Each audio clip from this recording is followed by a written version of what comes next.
Welcome to Whispering Willow Sleep, soft-spoken tales to slow the day's thoughts and carry you toward peaceful sleep. Before we begin, tell me where in the world you're listening from tonight, and if you wish, what's on your mind. I read every note and love keeping quiet company across distances. If this brings you peace, a like and subscribe help me make more night-bound stories. And if you'd like to support even further, you can buy me a coffee through the link in the description. Now, settle in, get comfortable, and breathe with me as we begin. The fog pressed itself against the windows of 221B Baker Street, like an old acquaintance, too polite to knock but too curious to leave. Inside the sitting room held the particular warmth that only a coal fire and lived-in furniture can create, that sense of a space that knows its occupants well, that has absorbed their habits into its very walls. The mantelpiece clock ticked with the patience of something that had witnessed countless cases, its brass face catching the firelight in lazy amber glints. The air carried the mingled scent of pipe tobacco, leather-bound books whose pages held the dust of 1,000 open mysteries, and the faint suggestion of Mrs. Hudson's breakfast tea still lingering from the morning service. Bergamot notes refusing to fully surrender to the afternoon. Sherlock Holmes stood by the window, one long finger tracing idle patterns in the condensation on the glass, his profile sharp against the grey December light that barely managed to penetrate London's seasonal embrace. He had been standing there for the better part of 20 minutes, which Watson recognized as either the prelude to magnificent revelation or the depths of Decemberon. With Holmes, the two states often occupied the same restless space. The detective's dressing gown, a burgundy affair with paisley patterns that had seen better decades, hung from his lean frame with the casual indifference of someone who had never particularly concerned himself with senatorial convention unless a disguise required it. Dr. John Watson sat in his chair, and yes, it had become definitively his chair through the quiet possession of routine, with the morning's Times folded in his lap, though he had read the same paragraph about proposed underground railway extensions 3 times without absorbing a single word. He had learned over their years of friendship and shared lodgings to recognize the particular quality of silence that preceded one of Holmes's announcements, and the air currently held that exact texture, like the pause before a conductor's bat falls. The knock at the door, when it came, seemed almost preordained. Mrs. Hudson's tread on the stairs carried its own familiar music. 17 steps, each one creaking in a pattern. Watson could have hummed, and she entered with the prerogative of someone who had long since stopped standing on ceremony with her lodgers. In her hand she carried a silver salver, and upon that salver rested a telegram, the yellow paper folded with the crisp efficiency of the postal service.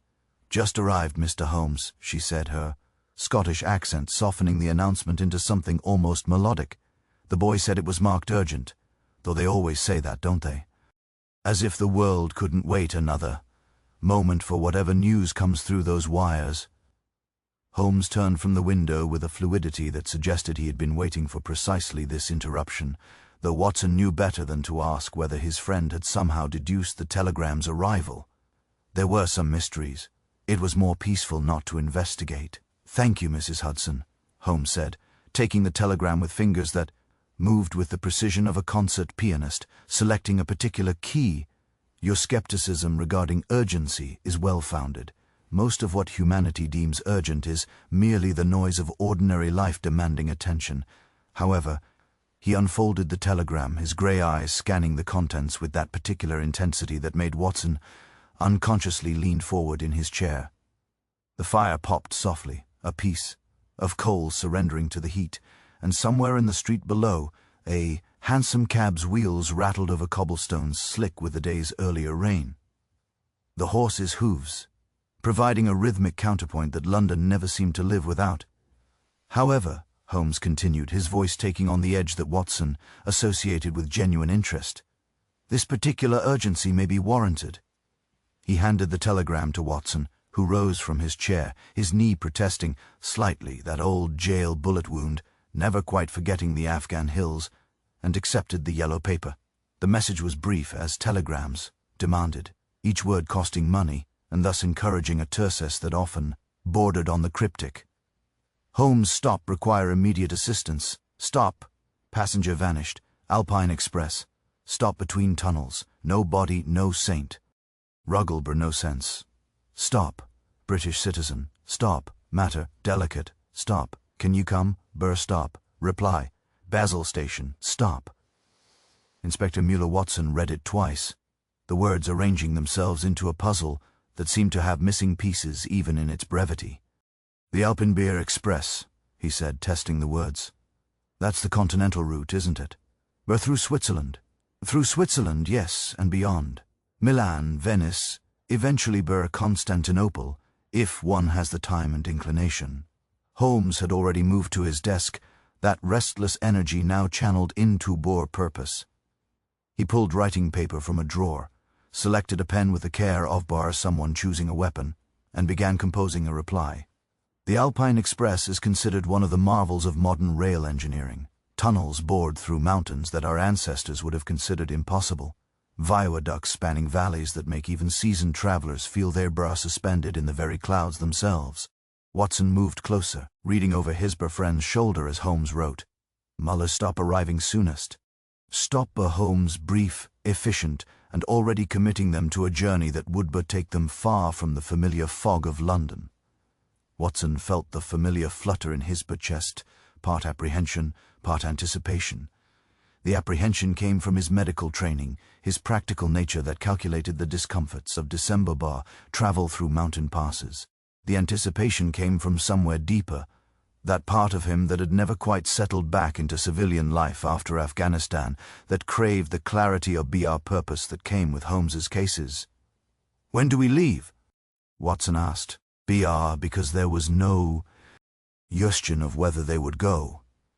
There's a boat train departing Victoria. Station for Dover at 8 this evening, Holmes said, already moving toward his bedroom with the decisive energy of a man whose mind had already traveled ahead to pack its bags. We'll cross to Kalala tonight, catch the morning express to Paris, and be on the Alpine Express by tomorrow evening. With favorable connections, we should reach Basel by the following morning. Inspector Mueller is Swiss Federal Police, I presume, which suggests this matter has achieved official concern, despite its apparent impossibility. Watson glanced at the window, where the December afternoon was already surrendering to evening's encroachment, the fog thickening with the patience of something that had nowhere else to be. That gives us barely 4 hours. Then we shouldn't waste them standing about, should we? Holmes called from his bedroom, and Watson could already hear the sounds of drawers opening, the rustle of clothing being considered and selected. Mrs. Hudson, who had remained in the doorway with the knowing expression of someone who had witnessed these sudden departures before, shook her head with fond exasperation.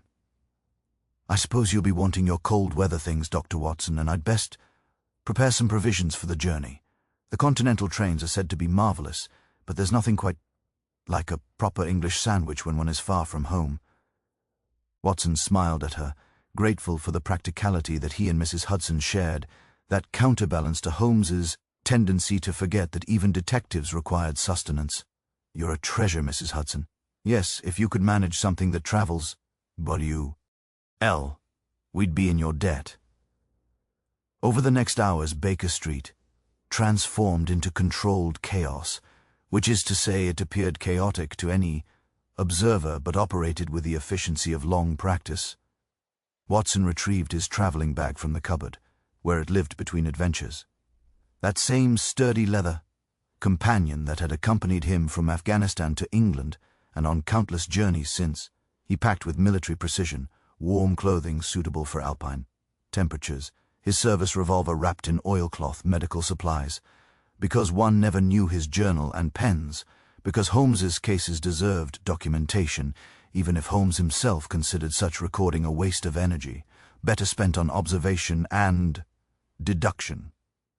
Holmes's packing was characteristically unconventional. Along with clothing selected, Watson noted, for utility rather than fashion, he included his pocket lens, a measuring tape, several small envelopes for collecting evidence, a farmer capoa that Watson preferred not to examine too closely, and 3 books apparently chosen at random from his shelves. Though Watson suspected their selection followed some logic visible only to Holmes himself. Mrs. Hudson appeared, with a basket that proved to contain not only sandwiches but also a small fruit, cake wrapped in muslin, hard-boiled eggs, a flask of tea and another of brandy for purely medicinal purposes. Dr. Watson, her concern manifested in provisions in this tangible care that could be packed and carried, sustenance against the unknown. By 7, they stood in the familiar sitting room, now tidied and ready for their absence, the fire banked to embers that would die peacefully in the grey. Holmes wore his travelling cape, that Inverness cape with the layered capes, that made him look like some Gothic figure from a penny dreadful, and his close-fitting cloth cap. Watson had opted for his heavy overcoat and bowler hat, practical choices that announced his military background as clearly as any uniform. The handsome cab Holmes had summoned arrived with impeccable timing. Holmes had an almost supernatural ability to judge London traffic patterns, and their luggage was loaded with efficient speed. As they settled into the cab's interior, the leather seats cold enough to penetrate even through heavy coats, Watson felt London closing around them one final time before releasing them to the wider world. The horses' hooves struck a rhythm on the cobblestones, the cabbies' occasional calls to clear the way, providing a familiar melody that every Londoner carried in their bones, without quite realizing it. The streets scrolled past, lamplighters already at their evening work, their long poles touching flame to gas and bringing small circles of illumination to push back the fog. Shop windows glowed golden, and the pavement held that particular sheen of dampness that London wore like a second skin between November and March. They passed omnibuses with passengers huddled on the upper decks, braving the cold for the cheaper fare, and private carriages with curtains drawn against the curious eyes of the world. Victoria Station rose before them like a temple to the age of steam and steel, its glass and iron roof an architectural achievement that still inspired awe even in those who passed through its gates daily. Inside the station breathed with its own life a great mechanical beast whose lungs were steam and whose heartbeat was the departure and arrival of trains. The air held the particular amalgam of coal smoke, hot metal, damp wool from 1,000 coats, oil from the great engines, and the indefinable scent of human anticipation that gathered wherever people prepared to leave the familiar behind. The station clock, that great arbiter of comings and goings, showed 7:15, its hands moving with the inexorable certainty that time possessed regardless of human wishes. Holmes moved through the crowd with his characteristic purposeful stride, and Watson followed, their luggage being managed by a porter whose practiced eye had identified them as gentlemen who would tip appropriately. The boat train platform was already crowded with travelers, businessmen, with the harried expressions of those who traveled too frequently to find romance in it anymore. Families managing children and excessive luggage with varying degrees of success. A pair of elderly ladies who appeared to be sisters, their resemblance marked in the identical way they held their handbags defensively against their stomachs. The train itself sat with that particular energy of machinery about to fulfill its purpose. Steam rising from beneath its carriages in lazy curls, the engine breathing with gentle hisses that sounded almost alive. The carriages were divided by class, and Holmes had secured first-class compartments, not out of snobbery, Watson knew, but because privacy often proved essential in their work, and first class provided both privacy and comfort during long journeys. Their compartment was small, but well-appointed, with plush seats upholstered in burgundy fabric that had seen much use, but remained respectable. Small reading lamps with brass fittings, and a window that would provide views of the countryside, though at this evening hour there would be little to see beyond darkness and the occasional lights of towns passing like fallen stars on earth. They settled their luggage in the overhead racks, Holmes taking the forward-facing seat with that casual assumption of preference that Watson had long since stopped questioning. The compartment held the particular quiet that came before departure, that pregnant pause when the journey existed only in potential, not yet in motion. Other passengers moved past their window, seeking their own accommodations, and Watson caught fragments of conversation, plans and worries, excitement and resignation, the full spectrum of human response to travel. A whistle blew somewhere distant in the station's depths, and the train responded with a lurch that announced intention, that first movement that separated staying from going. And then they were moving, gliding with gathering speed, away from the platform, away from London's fog-wrapped embrace, away from the familiar, and toward whatever mystery waited in the snow-draped Alps. The station lights blurred past, then the backs of buildings, then the open darkness of the countryside beyond the capital's boundaries. Holmes sat with his eyes half closed, his fingers steepled beneath, his chin already traveling in his mind toward the puzzle that awaited. Watson watched the darkness beyond the window, seeing only their own reflection. Two men in a pool of lamplight, moving through the night, toward morning, toward answers, toward whatever truth lay hidden between an Alpine tunnels, where a man had vanished as completely as if the mountains themselves had swallowed him whole.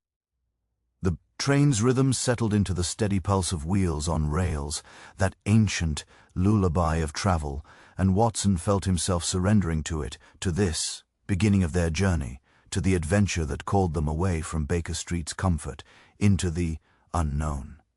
Outside, England rolled past in darkness, and somewhere ahead, beyond the Channel and the French countryside and the Swiss borders, the Alps waited, with their secrets held close beneath winter snow. The mystery had reached out, across borders and mountains to find them, and now they were racing toward it, carried by steam and steel and the inexorable pull of Holmes's need for puzzles that challenged his singular mind. Watson settled back into his seat, feeling the familiar weight of his revolver in his coat pocket, and allowed himself a small smile. December in London had its charms, certainly, but December in the Alps, pursuing an impossible disappearance, held a different kind of promise altogether. The train carried them onward toward Dover, toward France, toward Switzerland, and the Alpine Express, and Inspector Mueller's cryptic telegram, toward a passenger who had vanished without a trace, leaving behind only the impossible question of how a man could disappear from a locked compartment between tunnels, leaving no body, no struggle, no sense. The game, as Holmes would say with that particular gleam in his eye, was afoot, and the game would take them far from home into the crystalline cold of mountain heights, where the air was thin, and the mysteries perhaps ran as deep as the valleys carved by ancient glaciers. Watson closed his eyes, listening to the train's rhythm, and let the journey begin. The crossing from Dover to Calais had been mercifully calm, the Channel behaving with uncharacteristic courtesy, for December, its waters rolling rather than raging beneath the ferry's hull. Watson had stood on deck for a portion of the journey, watching England recede into the darkness behind them, the white cliffs invisible in the night but present in his mind nonetheless, a final tether to the familiar being gently released. The salt air had carried that particular bite that ocean air possesses in winter, sharp and clean, cutting through the cold smoke from the ferry stacks, with an insistence that made his eyes water and his lungs feel scoured and somehow renewed.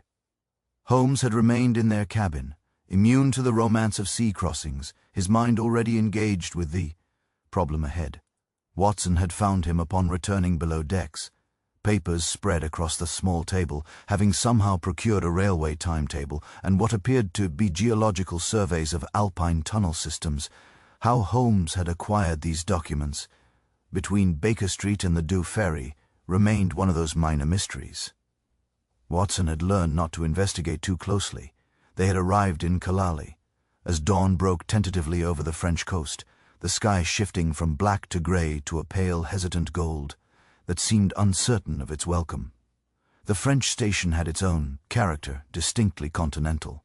The signs in flowing French script, the porter's calls carrying different cadences, the smell of coffee and fresh bread from the station cafe cutting through the universal railway sense, coal and steam and oil. Watson had felt that peculiar displacement that comes with crossing borders, that sense of the world expanding beyond the comfortable boundaries of one's native tongue and customs. The express to Paris had been swift and efficient. The French countryside rolling past in the strengthening daylight, fields dusted with frost, Small villages clustered around church spires, the occasional shadow glimpsed through bare trees like something from a medieval illumination. They had breakfasted on croissants and coffee that made even Mrs. Hudson's excellent tea seem a distant memory. The butter yellow and rich, in a way that English butter somehow never managed. The preserves carrying the ghost of summerberries preserved against winter's need. Paris had greeted them with its characteristic grandeur and chaos. The Gardner, a cathedral of iron and glass, where humanity surged with the purposeful disorder of a disturbed anthill. They had several hours between trains, and Holmes had insisted on visiting the prefecture of police. Some colleague he wished to consult, some question about international railway crime that Watson only half followed. Watson had been content to wait in a cafe, watching Paris move past the window, smoking his pipe and marveling quietly at how far from Baker Street one could travel in a single day. But it was the Alpine Express itself, encountered finally at the Gare de Lyon as the December afternoon tilted toward evening, that truly captured the imagination and announced that their journey had moved from mere travel into something approaching adventure. The train stood at its platform with an air of conscious magnificence, as if aware of its own legendary status among the railway lines of Europe. This was no ordinary train making ordinary journeys between ordinary destinations. This was the Alpine Express, the engineering marvel that conquered mountains, that bored through granite hearts of peaks that had stood unmoved since the earth had cooled, that carried passengers suspended on viaducts where eagles flew below them. The engine was larger than the English locomotives Watson was accustomed to, built for power rather than speed alone, its boiler massive and its wheels taller than a man. Painted in deep blue with gold lettering that proclaimed its identity in 3 languages, the carriages stretched behind it like the tail of some magnificent serpent, each one painted in matching livery, their windows reflecting the station's lights in golden rectangles that promised warmth and comfort against the alpine cold that awaited. First-class carriages occupied the forward section, their appointments visible even from the platform. Polished wood paneling, brass fixtures, upholstery in jewel tones that spoke of luxury and the expectation thereof. Second- and third-class carriages followed, still respectable, but with that subtle diminishment of comfort that European class systems insisted upon, as if comfort itself were a privilege to be rationed according to one's station and ability to pay. Holmes supervised their luggage transfer with unusual attention to detail, ensuring their bags were properly secured, and noting, Watson observed, the precise location of the luggage car, its door, and the conductor who supervised the loading. The detective's eyes moved constantly, cataloguing faces, noting behaviors, absorbing information with that peculiar intensity that marked him as different from ordinary travelers who simply wished to reach their destination without incident. Their compartment was, Watson had to admit, rather splendid. The Alpine Express catered to an international clientele of means and taste, and the accommodations reflected this.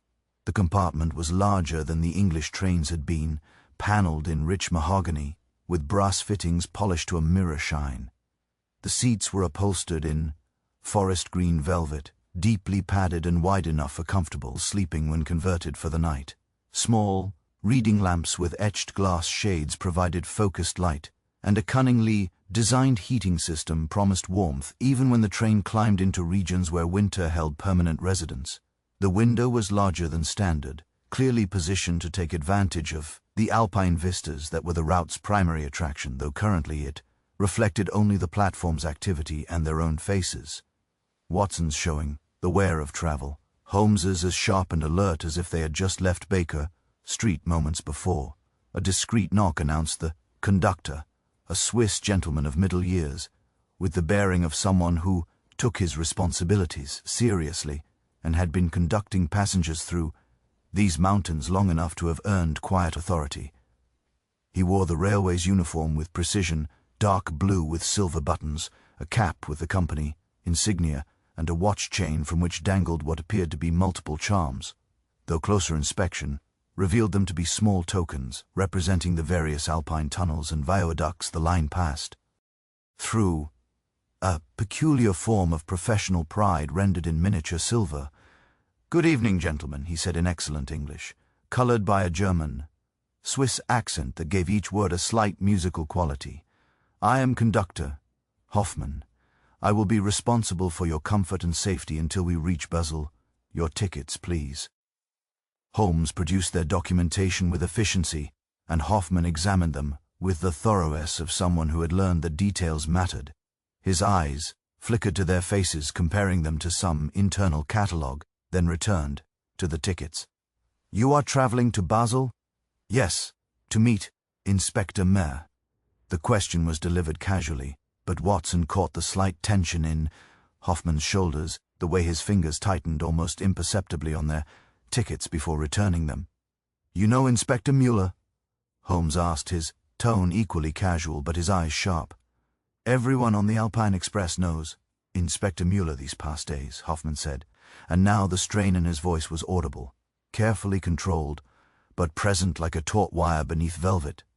"He has been most thorough in his inquiries about the incident. It has been distressing for the company. You understand? The Alpine Express has operated for 12 years without serious incident."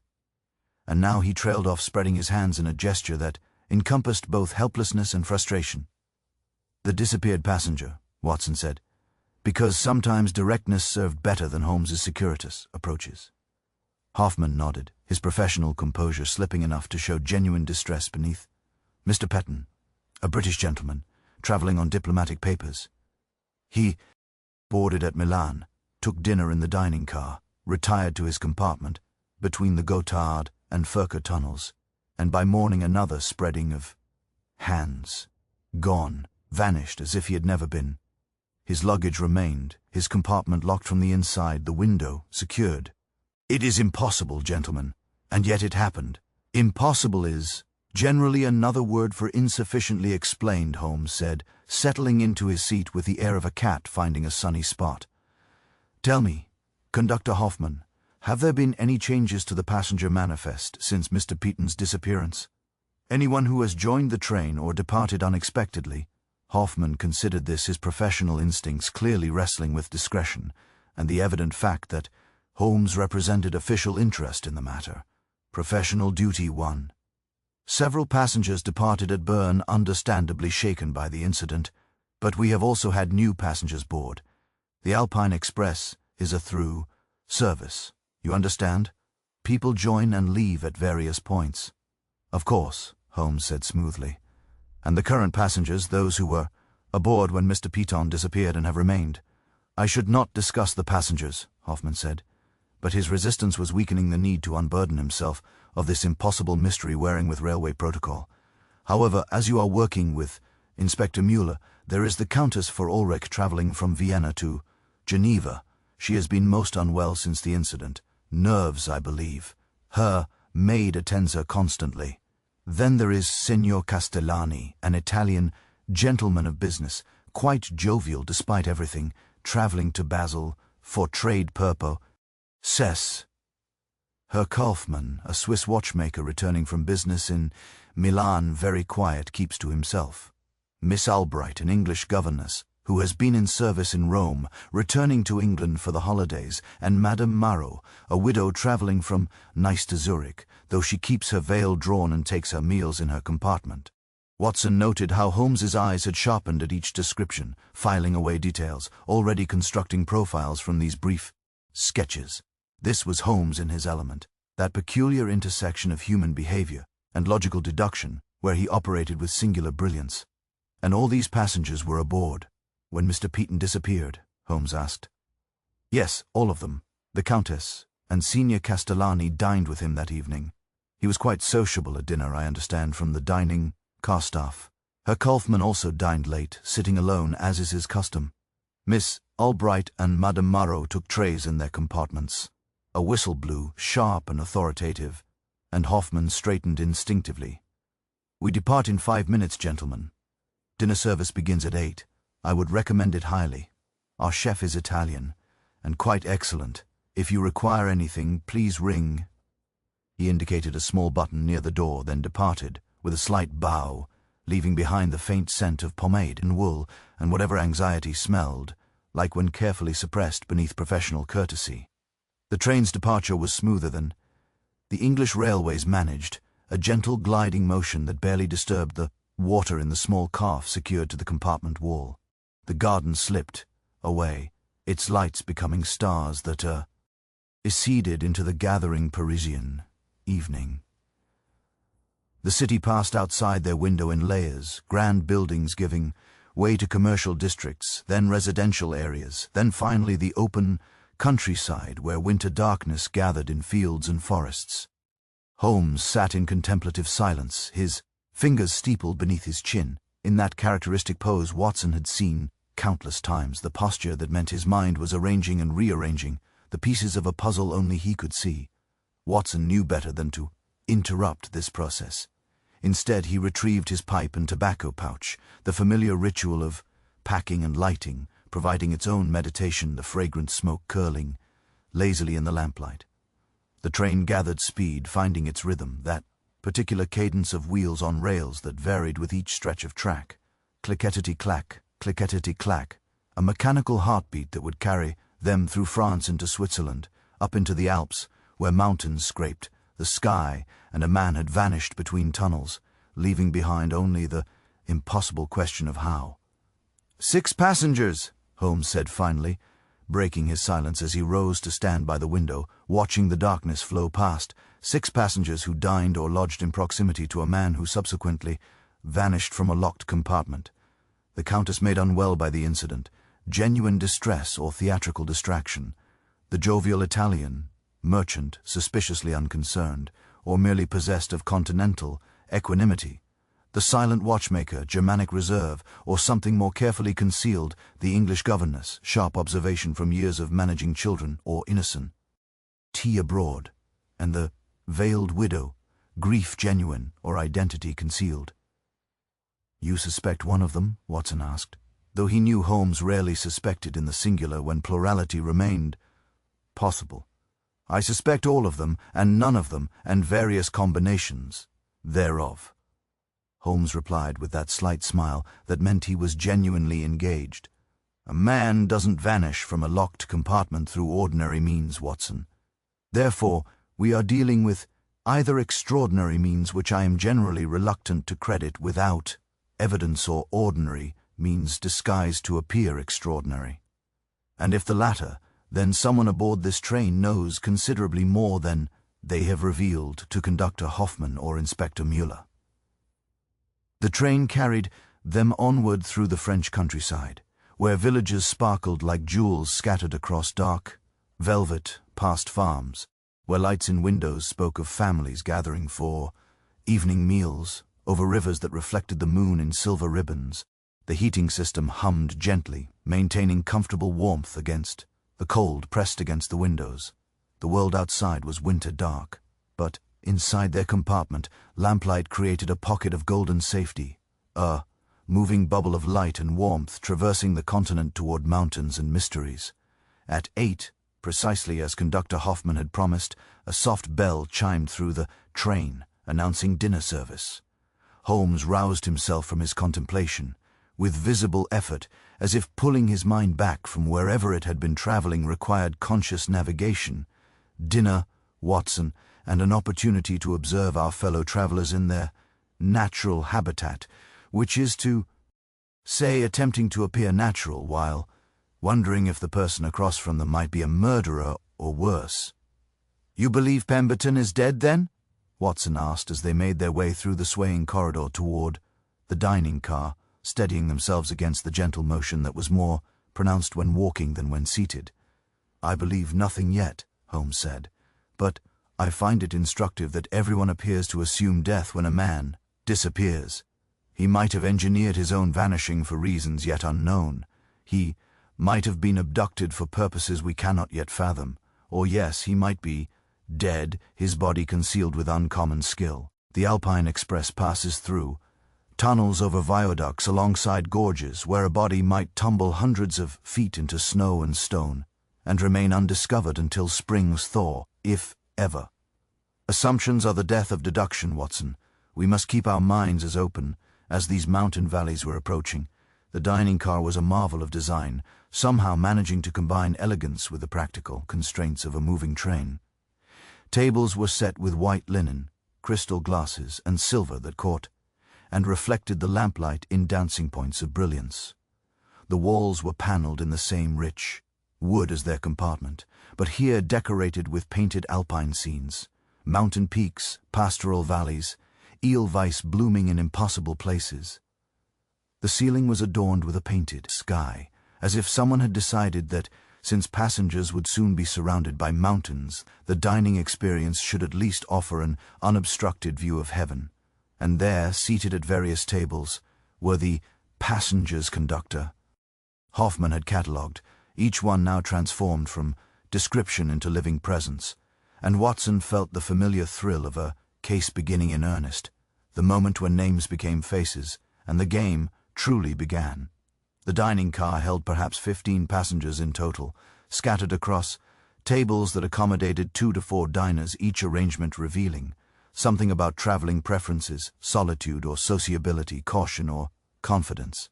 The air carried the mingled sense of roasted meat, wine breathing into caners, fresh bread still warm from the kitchen, and beneath it all the faint metallic tang that trains always possessed, as if the machinery itself seasoned the atmosphere with its presence. Holmes paused at the entrance just long enough for his eyes to catalogue the scene. With that peculiar intensity, Watson had witnessed 1,000 times the detective's gaze moving from face to face, table to table, noting postures and expressions and the 100 small details that most observers would miss entirely.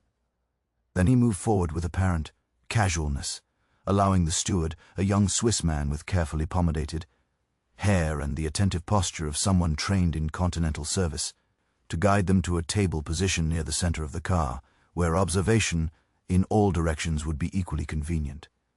The Countess von Ulrich was immediately identifiable, occupying a table near the forward windows, with her maid in close attendance. She was perhaps 40, though the lamplight made precise assessment difficult, her face possessing that particular arrangement of features that spoke of good breeding and careful preservation.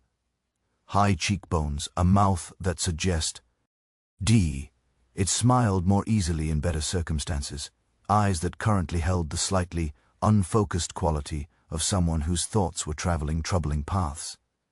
Her dress was black silk, appropriate for evening dining, cut in the Austrian fashion, with a high collar and leg of mutton sleeves that had been fashionable for several seasons now.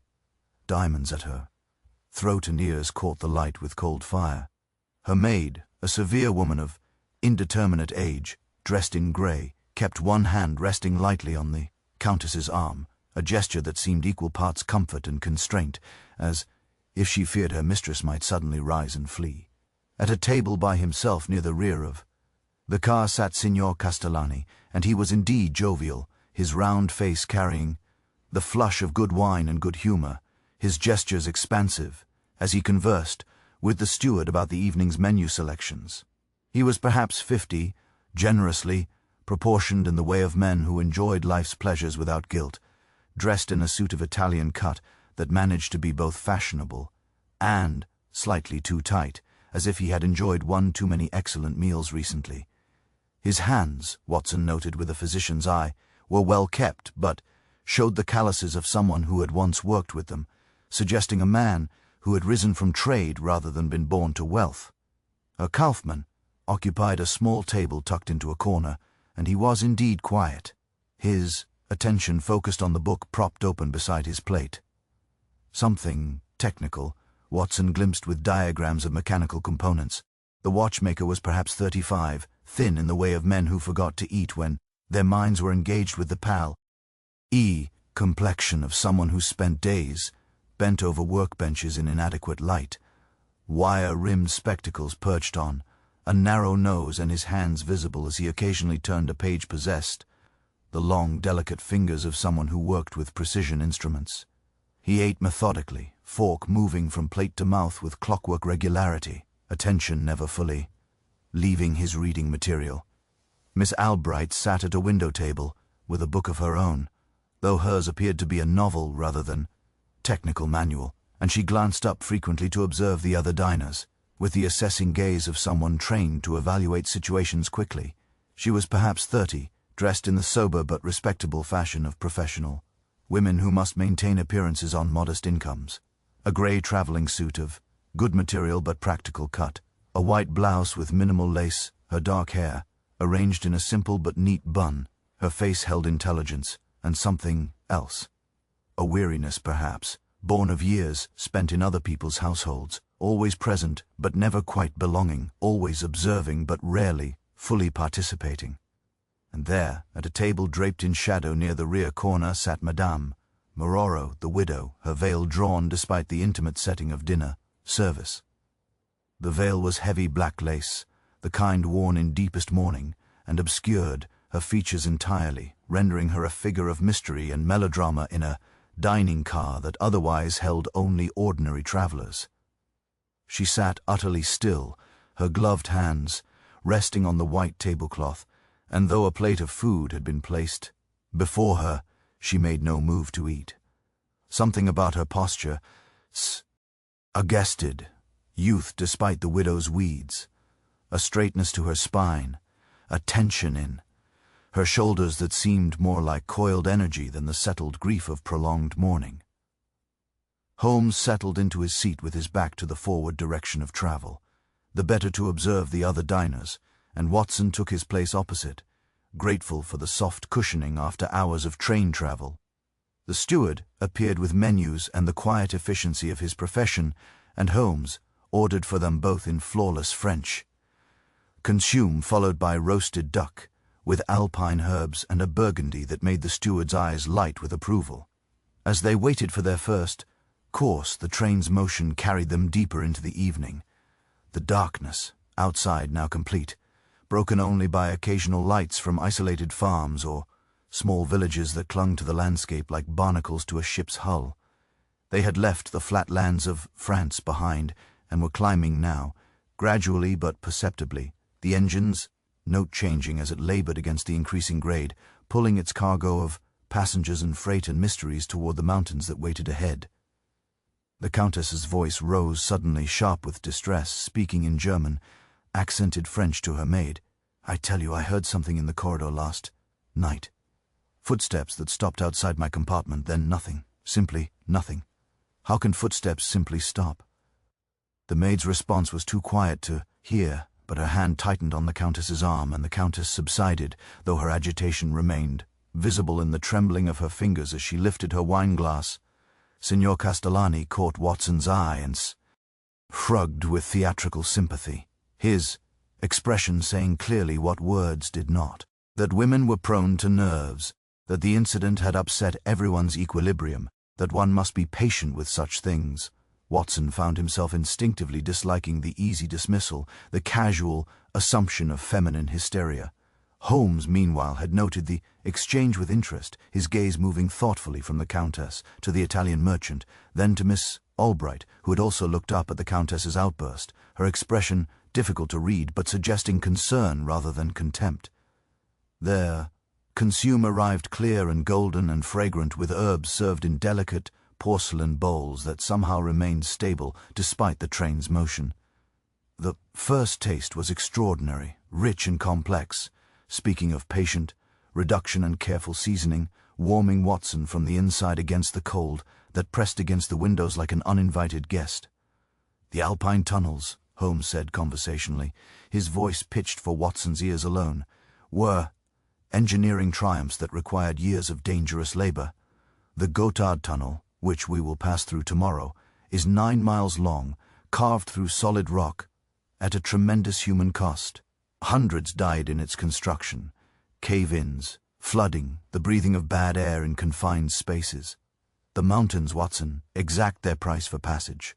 Watson nodded, understanding that Holmes was not simply making conversation, but establishing context, building the framework within which Pemberton's disappearance must be understood. A man vanishing between tunnels was not merely a puzzle, it was an offense against the very engineering that had conquered these mountains, a violation of the order and safety that Swiss precision had imposed upon Alpine chaos. The duck arrived perfectly roasted, its skin crisp and golden, accompanied by root vegetables glazed with honey and herbs that carried the scent of mountain meadows in summer. Watson ate with appreciation, the food grounding him in physical pleasure after the abstraction of travel, while Holmes picked at his meal with the distracted air of someone fueling a machine rather than enjoying a dining experience. Herr Kaufmann had closed his book and was eating with increased attention, suggesting that even technical minds could not entirely resist good cooking. Miss Albright continued her pattern of reading and observing, her fork moving with the practiced efficiency of someone who had taken countless meals in dining halls and servants' quarters, never quite relaxing into leisure. The Countess managed a few bites under her maid's encouraging surveillance, though her distress remained palpable, radiating from her table like heat from a stove, and Madame Marot continued her stillness, that veiled figure who seemed more spectre than substance, her presence creating a pocket of mystery that drew the eye despite, or perhaps because of her complete immobility. As the main course was cleared and dessert offered, a tartar-tatar that smelled of caramelized apples and butter, Signor Castellani rose from his table with the air of a man who believed the world welcomed his sociability. He approached their table with a smile that showed excellent teeth, probably his own, and bowed slightly from the waist. "Forgive the intrusion, gentlemen, but I could not help noticing you, bored in Paris with the air of purpose. Signor Giuseppe Castellani, at your service, merchant of fine textiles, traveling from Milano to Basel on business that grows more tedious with each repetition." His English was excellent, colored by Italian musicality that made even commercial boredom sound romantic. Holmes gestured to an empty chair. "Please join us, Signor Castellani. I am Sherlock Holmes, and this is my colleague, Dr. Watson. We are, as you surmise, traveling with purpose, though whether that purpose will prove less tedious than textile trade remains to be seen." Castellani settled into the chair with the satisfaction of a man whose social instincts had been validated. "Ah, English gentlemen, your nation produces the finest wools, though I must say your dyeing techniques lag behind Italian artistry. But perhaps you do not travel for commercial reasons." "We travel at the request of the Swiss Federal Police," Holmes said with calculated directness, and Watson saw the words land like pebbles in still water, the ripples spreading visibly across Castellani's jovial expression. "Ah," the Italian said, his smile dimming slightly. "You are here about poor Signor Piton. A terrible business, terrible." "I dined with him the evening before he asked. Well, before he was no longer aboard. A pleasant gentleman, quite interested in my opinions on Italian politics, though I confess I found his interest somewhat intense for casual dinner conversation. One does not expect to discuss Crispy's government while consuming trout almondine. You understand? Did he seem anxious?" Holmes asked, his tone casual but his attention absolute, worried perhaps, or watching the other passengers with particular interest. Castellani considered this, his fingers absently pleating the white tablecloth. "Now that you mention it, yes, perhaps." He kept glancing toward the rear of the dining car, toward Madame Marot's table. "I believe, though she dined in her compartment that evening as well. So perhaps he simply preferred watching the scenery pass. The Alps at sunset are quite spectacular even when one has seen them many times." "And you have seen them many times?" Watson asked. "Oh yes, this route I travel perhaps 6 times each year. Milano to Basel, Basel to Milano, carrying samples and contracts and the endless negotiations that commerce requires.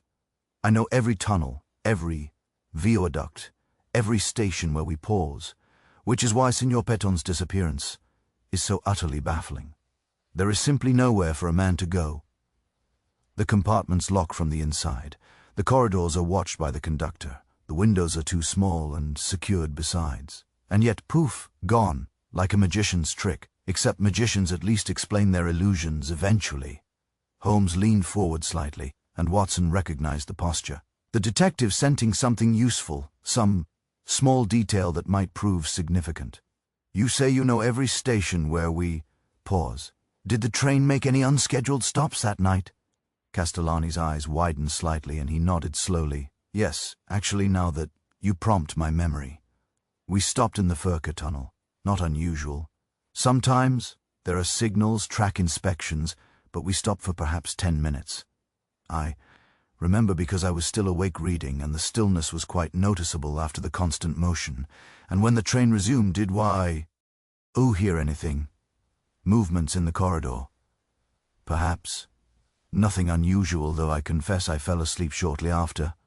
The motion of trains has that effect on me. Lulling, you know, like being rocked in a cradle.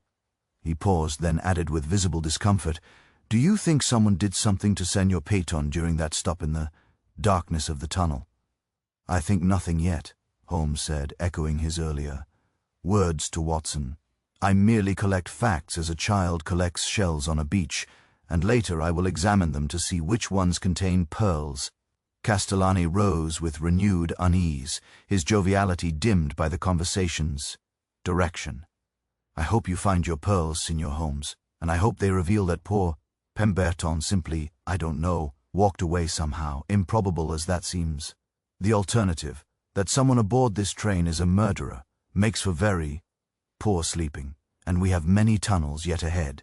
He returned to his table, his shoulders less expansive than before, and Watson caught the way Miss Albright watched him go, her expression thoughtful. Had she been listening? The governess's training would make her skilled at appearing occupied while remaining alert to adult conversations that might prove relevant or dangerous. The dining car was gradually emptying as passengers finished their meals and retired to their compartments, the hour growing late and the day's travel exacting its toll. The Countess departed with her maid in close support, the older woman guiding her charge like a ship navigating treacherous waters.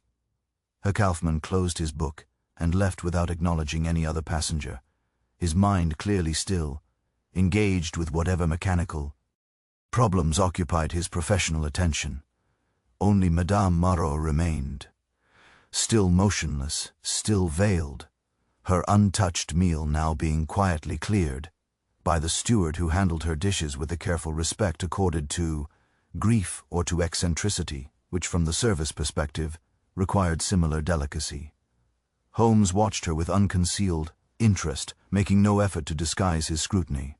After a long moment, the veiled figure's head turned slowly, until Watson had the distinct impression she was looking directly at them, though her features remained completely obscured by the black lace.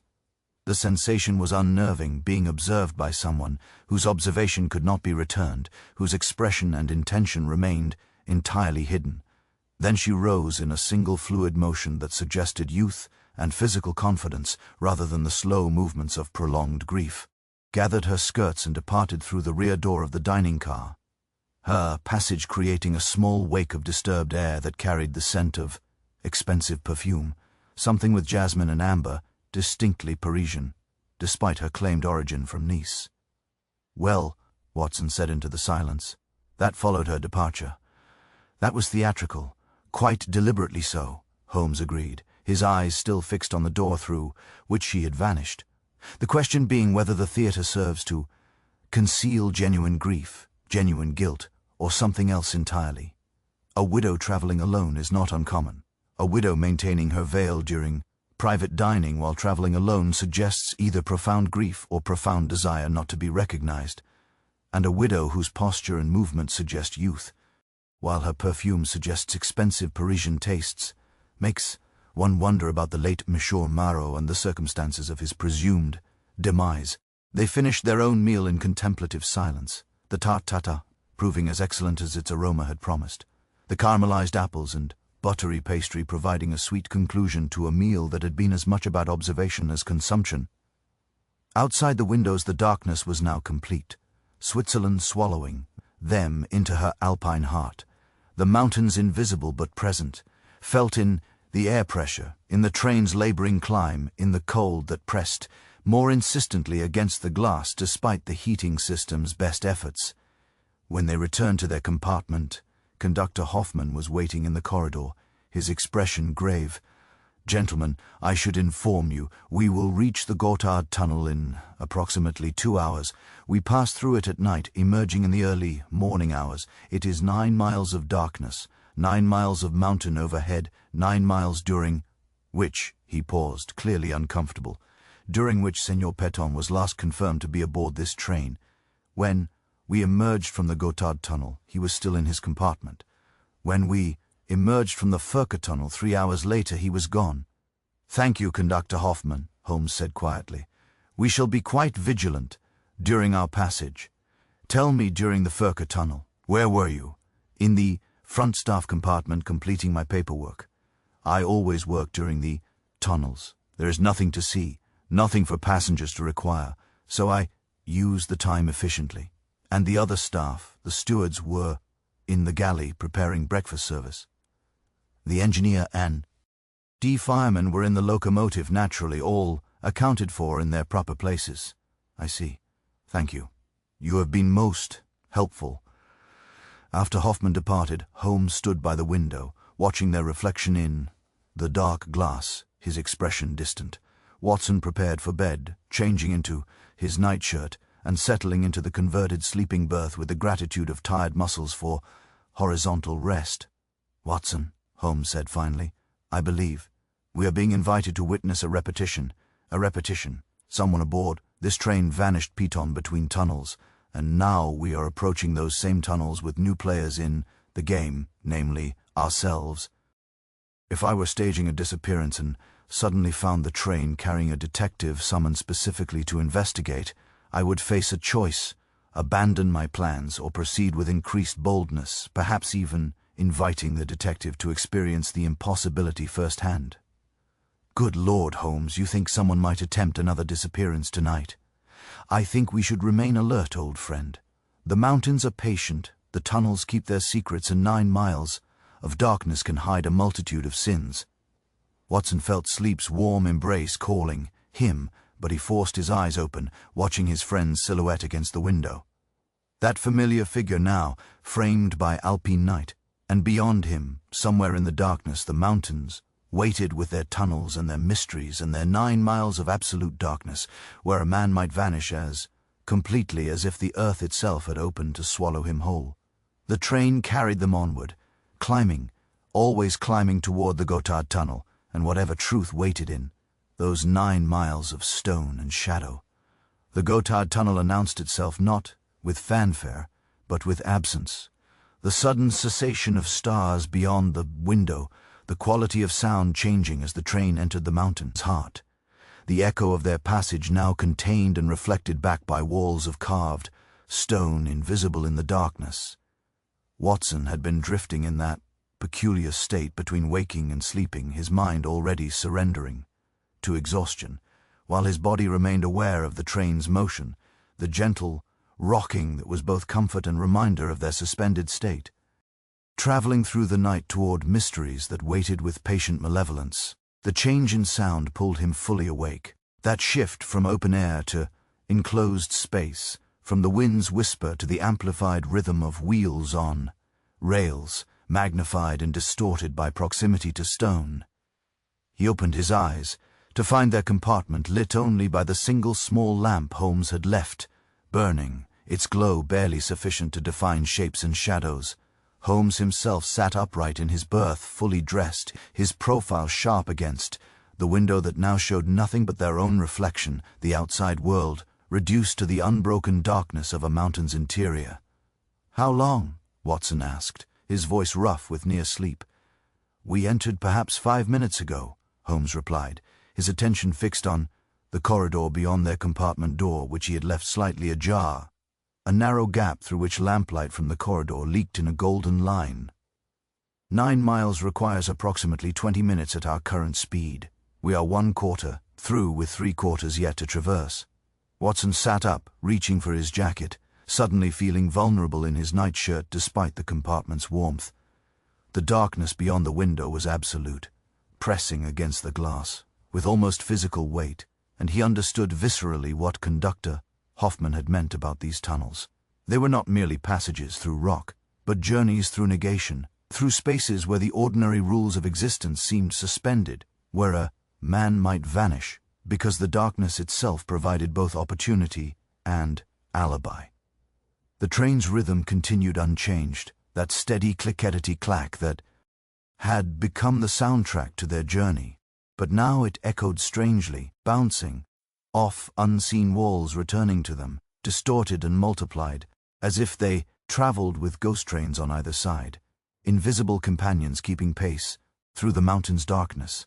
During the Furka tunnel, Holmes said, quietly, his voice pitched low, but carrying clearly in the enclosed space. The train made an unscheduled stop. Signor Castellani confirmed this, though. He characterized it as routine.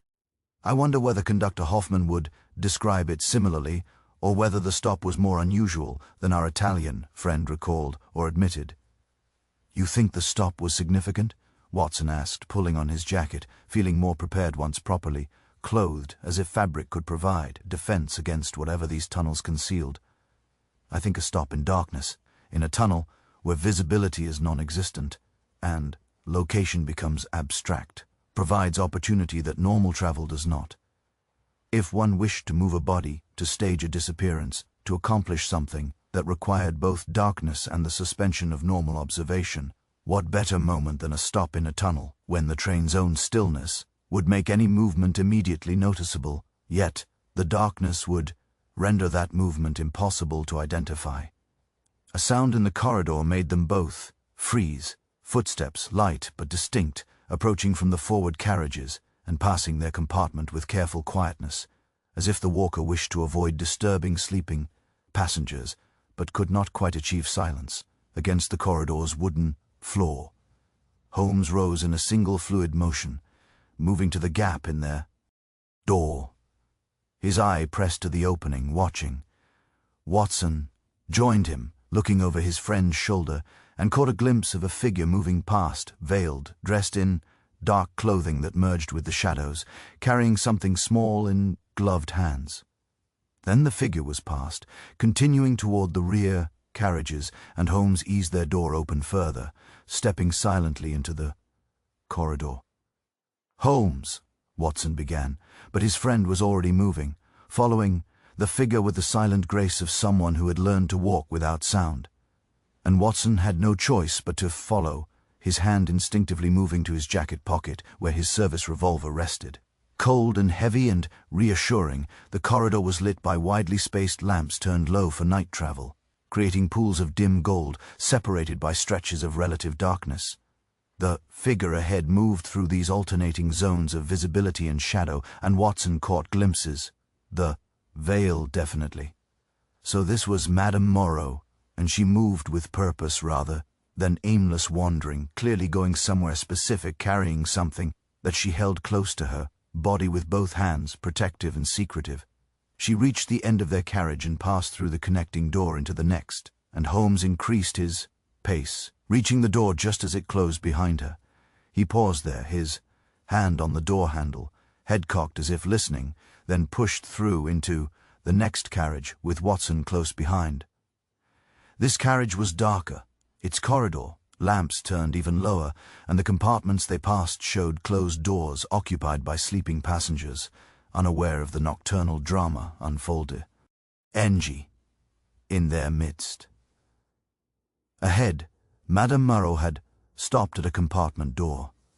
Watson counted positions and realized with a chill that it was Pemberton's compartment, the room where the disappeared man had last been seen, the locked space from which he had impossibly vanished.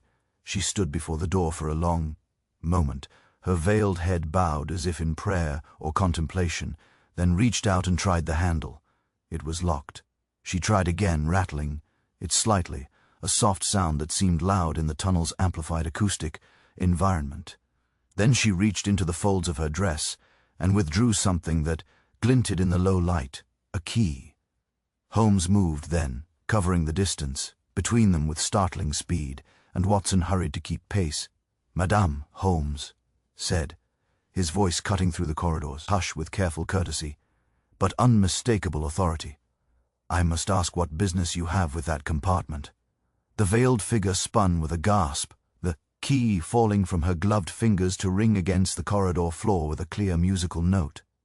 For a moment she stood frozen. Then slowly, deliberately, she raised her hands to her veil and lifted it back, revealing her face for the first time. She was young, perhaps, 25 or 26, with features that were striking rather than conventionally beautiful, all sharp angles and intelligent eyes that held more anger than fear, despite being discovered in what appeared to be attempted breaking and entering. Her dark hair was pinned severely back, and her expression suggested someone accustomed to difficult choices and their consequences. "I might ask the same of you, sir," she said, her English accented but fluent, her voice carrying the clear tones of education and class despite her defensive posture. Prowling corridors in the middle of the night, following women, hardly the behavior of gentlemen. "I am Sherlock Holmes, consulting detective engaged by Inspector Mueller of the Swiss Federal Police to investigate the disappearance of the compartment's former occupant.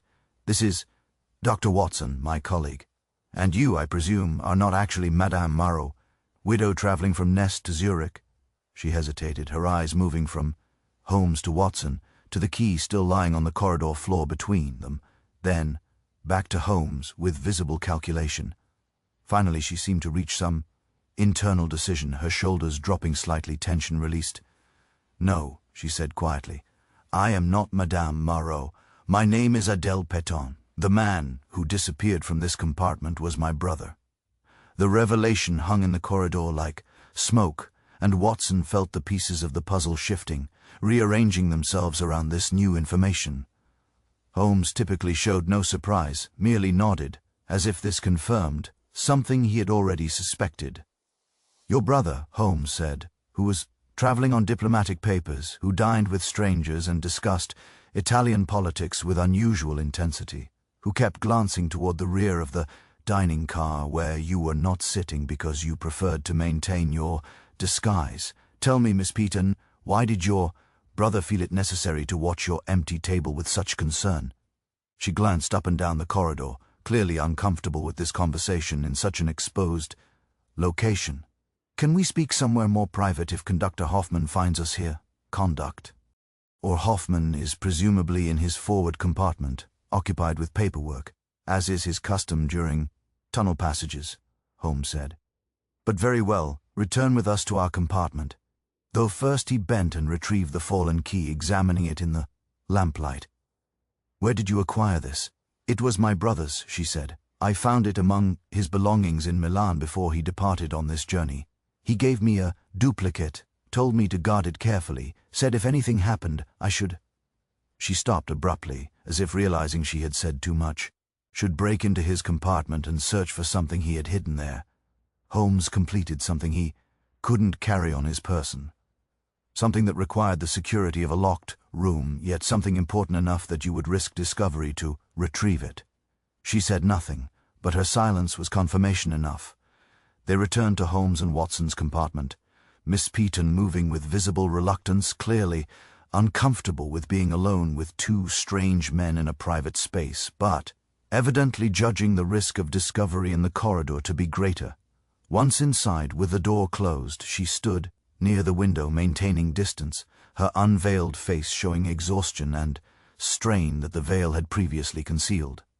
Holmes settled into his seat with the air of a man conducting an interview in his Baker Street sitting room rather than a train compartment, boring through a Swiss mountain in absolute darkness. Watson remained standing, partly because the compartment was small for 3 people, partly because some instinct suggested maintaining a position between Miss Pétain and the door, though whether to prevent her escape or protect her from external threat, he was not entirely certain. "Tell me about your brother," Holmes said, his voice gentle now, the interrogation mode replaced by something more sympathetic. "Start with why he was traveling under diplomatic papers, and why you felt it necessary to follow him in disguise." Miss Pétain sank into the remaining seat, her hands clasped tightly in her lap, the knuckles white even in the dim lamplight. When she spoke, her voice carried the weight of someone who had been holding secrets too long and felt relief at their release, even to strangers. "Charles, my brother, works for the Foreign Office, though not in any official capacity that appears in records or organizational charts. He is. She stopped, correcting her tenses with visible distress. "He gathers information, makes connections, facilitates conversations between parties who cannot officially speak. in Vienna, in Rome, in places where empire interests intersect with European politics. 3 months ago he sent me a letter carefully worded but urgent in its undertones, saying that he had discovered something. Documents that revealed a network. She paused, clearly choosing her words carefully. A network of individuals selling sensitive information across national boundaries. Diplomatic secrets traded for profit rather than political gain. Watson felt his breath catch. This was no simple disappearance, no domestic tragedy or random violence. This was espionage, that shadowy world where nations played games with human lives as pieces. He said he had acquired proof. She continued, but that he could not trust traditional channels, that the network included individuals in positions of authority who would suppress his evidence to protect their own involvement. He planned to bring the documents to London to deliver them to someone outside the compromise system, but he knew he was being watched, that his acquisition of the proof had been noticed. So he traveled openly, carrying nothing suspicious, behaving as a tourist might, taking this scenic route through the Alps as if he had no concerns beyond enjoying mountain vistas. But he did carry the documents, Holmes said, hidden, presumably in a way that would survive casual search, but could be retrieved by someone who knew where to look. Someone like his sister, following behind in elaborate disguise, ready to complete his mission if he could not. She nodded, her eyes bright with tears. She clearly refused to shed. He told me to wait 3 days, then follow, using a false identity, watching but not approaching. If he made it safely to London, I would receive a telegram and could abandon the pretense. If I received no telegram, I was to retrieve the documents from his compartment and deliver them myself. And you received no telegram, Watson said gently. I received a telegram, she corrected. But not from Charles, from someone else. Someone signing his name using code. Words we had established, but arranging them incorrectly as if the sender knew the words but not their proper sequence.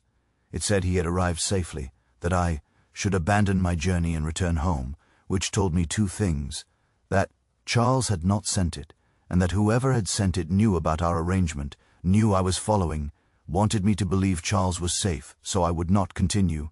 But you continued, Holmes said. I continue. And 2 days later, while dining alone in Nice, preparing to board this train, I saw a newspaper, a Swiss paper, days old, but someone had left it at my table. The article mentioned a disappearance on the Alpine Express, a British passenger, no name given, but described as travelling on diplomatic credentials. I knew then that Charles had not made it to London, that whatever he had feared had come to pass. The train's rhythm had not changed, that steady forward motion through darkness. But Watson suddenly felt they were no longer travelling through simple rock, but through layers of conspiracy and danger that made the mountain's weight seem almost trivial by comparison. The documents, Holmes said. Where did your brother hide them? Miss Peaton met his gaze directly. I don't know the exact location. He said only that they were aware Dickens kept his secrets, a reference from our childhood. Our father loved Dickens, read to us constantly, and Charles and I had a game where we would hide messages to each other in our copies of the novels pressed between pages at significant passages. I assume he meant that he hid the documents in a book. Holmes finished specifically a Dickens novel pressed between pages that would mean something to you but appear innocent to anyone searching his belongings. Conductor Hoffman mentioned that Pemberton's luggage remained in his compartment, including presumably any books he carried. But Conductor Hoffman would have searched the luggage. Watson objected. Surely he would have found papers hidden in a book. Would he? Holmes asked. If you were searching luggage for clues to a disappearance, would you examine every page of every book, or would you flip through quickly, looking for loose papers, obvious hiding places? A few pages pressed together, perhaps glued at the edges to prevent casual discovery. Such a thing might easily be overlooked by someone searching for conventional evidence rather than deliberate concealment. The train's whistle blew suddenly. A mournful sound that echoed strangely in the tunnel's confines, announcing something, a signal, a warning, or simply acknowledging their continued passage through the mountain's depths. The sound made all three of them start, and Watson realized how tense they had become, how this conversation in lamplight while traversing absolute darkness had wound their nerves tight with accumulated anxiety. "We are perhaps halfway through the Gotthard Tunnel," Holmes said, consulting his pocket watch, "which means we have approximately 10 minutes before we emerge, and then 3 hours of normal travel before we enter the Furka Tunnel where your brother disappeared. Miss Piton, I must ask directly, do you believe your brother is dead?" She was silent for a long moment, her hands twisting in her lap, her face showing the struggle between hope and pragmatism. "I want to believe he escaped somehow, that the disappearance was his own doing, that he is hiding somewhere in Switzerland, waiting for the danger to pass. But Charles would not leave me wondering, would not let me continue this charade if he were safe. So yes, Mr. Holmes, I believe my brother is dead. I believe someone aboard this train killed him and disposed of his body in a manner that has thus far proven undetectable. And I believe that someone is still aboard, still watching, still protecting whatever secrets Charles discovered." "Then we must recover those documents," Holmes said, rising with decision, "before whoever killed your brother realizes they exist and comes searching for them themselves. The question being whether we attempt entry now during the tunnel's remaining darkness, or wait until normal waking hours when our presence in Petton's compartment might be explained as official investigation." "Now," Miss Piton said immediately, "if you wait, I fear." She stopped, her eyes widening. "Do you hear that?" Watson strained his ears and caught it. Footsteps in the corridor, multiple sets approaching with purpose rather than the careful quiet of earlier passage. Holmes moved to the door instantly, peering through the gap, his body suddenly tense. "Conductor Hoffman," he said, quietly, "and 2 other men I do not recognize, moving toward the rear carriages, moving specifically toward Piton's former compartment." "They know," Miss Piton whispered, her face draining of color. "Someone told them, or they deduced. It doesn't matter. They know about the documents, and they are going to search the compartment properly. And if they find them first—" "They will not find them first," Holmes said with certainty, "because we are going to prevent that search. Watson, your revolver, please. Miss Piton, remain here and lock the door behind us. If we do not return within 10 minutes, make your way to the locomotive and demand the engineer stop the train immediately, citing medical emergency. The Swiss take such things seriously, and you will create enough chaos that whatever is planned will be disrupted." "Holmes, what are you?" Watson began, but his friend was already moving, slipping into the corridor with Watson following by pure instinct, his hand clutching his revolver in his pocket. The cold metal, suddenly feeling insufficient against the darkness and conspiracy that surrounded them on all sides. The tunnel carried them forward deeper into the mountain's heart. And somewhere ahead in Pemberton's locked compartment documents waited that men were willing to kill for, that a young woman's brother had died protecting, that might yet claim more lives before the Alpine Express emerged into morning light. And whatever resolution the Swiss valleys held, the game had evolved beyond a simple detection into something far more dangerous, and Watson felt his old military instincts awakening, that clarity that came with mortal stakes as they moved through lamplight and shadow toward confrontation in the darkness beneath 1,000 ft of Alpine stone. The corridor stretched before them like a tunnel within the tunnel, the lamplight creating islands of visibility in a sea of darkness that pressed close on all sides. Holmes moved with the peculiar silent grace he had perfected over years of midnight pursuits through London's less savory districts, his lean form seeming to flow from shadow to shadow with barely a whisper of fabric against air. Watson followed, his military training asserting itself despite the years since Afghanistan, weight on the balls of his feet, breathing and controlled awareness, heightened to that knife-edge clarity that danger always brought ahead, perhaps 2 carriages forward. Watson could hear voices, low, urgent, speaking in German with Swiss accents. Conductor Hoffman's voice was recognizable, but the other 2 speakers were unfamiliar, their tones carrying authority that suggest they were not merely railway employees. The sound of a door being unlocked reached them, metal against metal, followed by the creak of hinges that needed oil. Holmes reached the connecting door between carriages and paused there, his eye pressed to the small window, observing the scene in the next car. Watson positioned himself beside his friend, looking over his shoulder, and saw what had captured Holmes's attention. 3 figures clustered around the open door of what must be Piton's former compartment. Conductor Hoffman, identifiable by his uniform, and 2 other men dressed in dark civilian clothing that managed to suggest official capacity without explicitly claiming it. One of the men was speaking, his German too rapid and colloquial for Watson's limited grasp of the language, but Holmes stiffened, beside him, his hand tightening on the door handle with sudden tension. "What are they saying?" Watson whispered, barely audible, even to his own ears. "They are discussing the necessity of thoroughness," Holmes replied, his voice pitched to carry no further than Watson's ear. One of them, the taller gentleman with the beard, just said that if the documents are here we must find them before Muller can interfere further, which tells us several interesting things. First, that Inspector Mayer is not party to whatever conspiracy is unfolding. Second, that these men know, specifically about documents rather than vaguely searching for clues. And third, that they feel time pressure related to our arrival at Barcel. Should we confront them? Watson's hand remained on his revolver, the weight of it a comfort even as his mind calculated odds and positions, angles of fur, and cover. The old arithmetic of combat. Not yet. Observe. They are entering the compartment now, all 3 of them, which leaves the corridor temporarily empty. This is our opportunity. Before Watson could ask for clarification, Holmes had pushed through the connecting door and was moving swiftly down the corridor, passing Pemberton's compartment, from which voices and the sounds of methodical search now emerged, and continuing toward the rear of the carriage. Watson followed, confusion wearing with trust, wondering where Holmes was, leading them.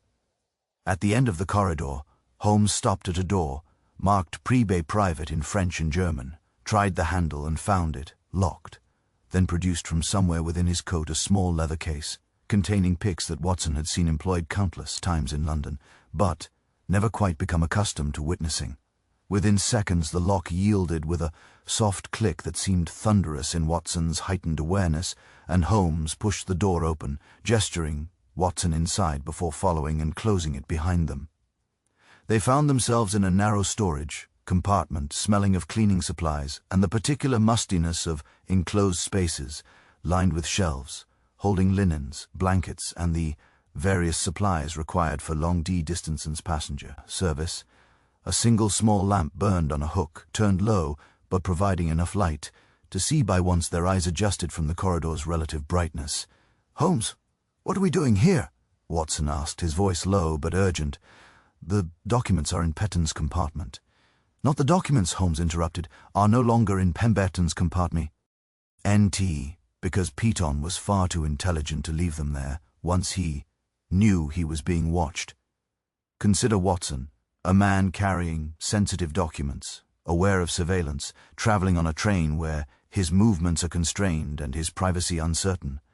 Would he hide his most valuable possessions in his own compartment, the first place any search would focus, or would he find a more creative solution? Watson felt understanding dawning.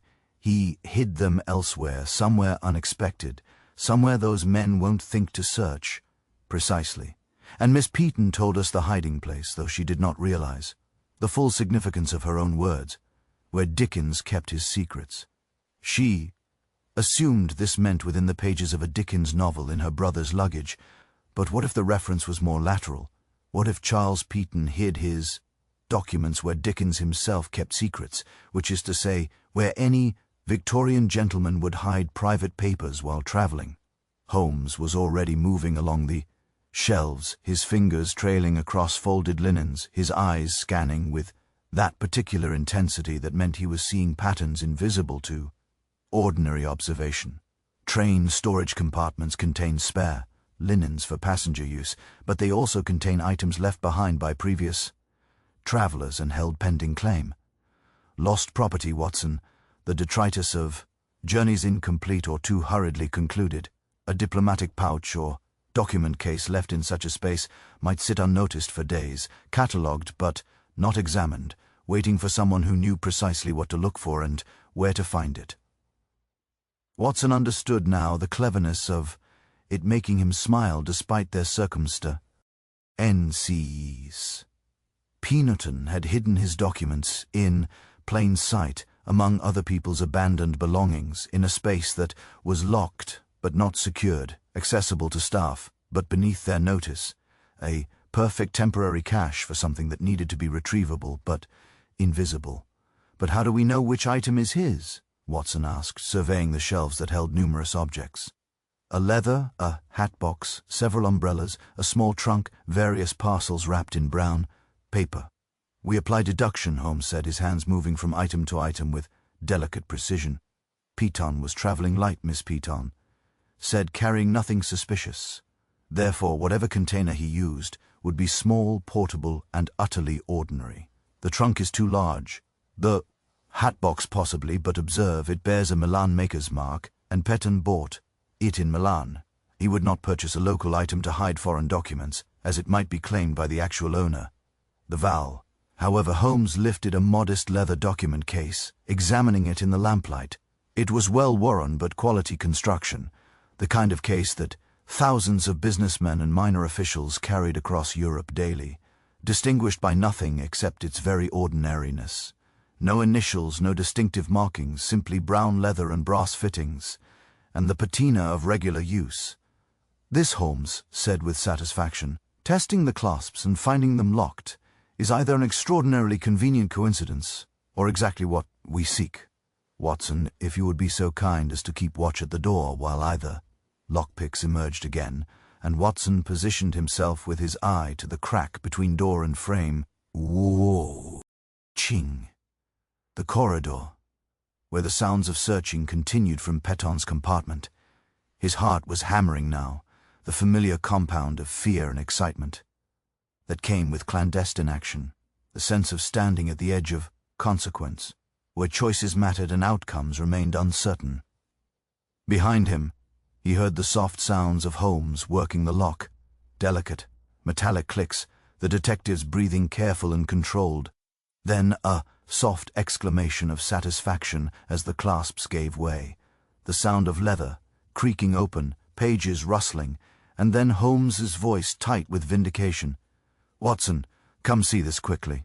Watson turned from the door to find Holmes holding the case open, its contents spread across a clear section of shelf. Papers, perhaps 20 sheets of high-quality writing paper, covered in cramped handwriting in multiple languages, some in what appeared to be diplomatic cipher, others in clear text that Watson could partially read even in the dim light. Names, dates, locations, monetary amounts, a web of connections rendered in ink and paper, a conspiracy made tangible. "Good Lord," Watson breathed, recognizing several of the names even in his quick scan. Government ministers, ambassadors, individuals whose positions demanded trust and whose betrayal would shake European political foundations. "This is Holmes. This is extraordinary. If these documents are genuine..." "They are genuine," Holmes said with certainty, his eyes scanning the pages with rapid precision. "The detail alone proves it. This level of specificity cannot be fabricated without access to the very information it purports to reveal. Pemberton died protecting this, and his sister has risked everything to retrieve it.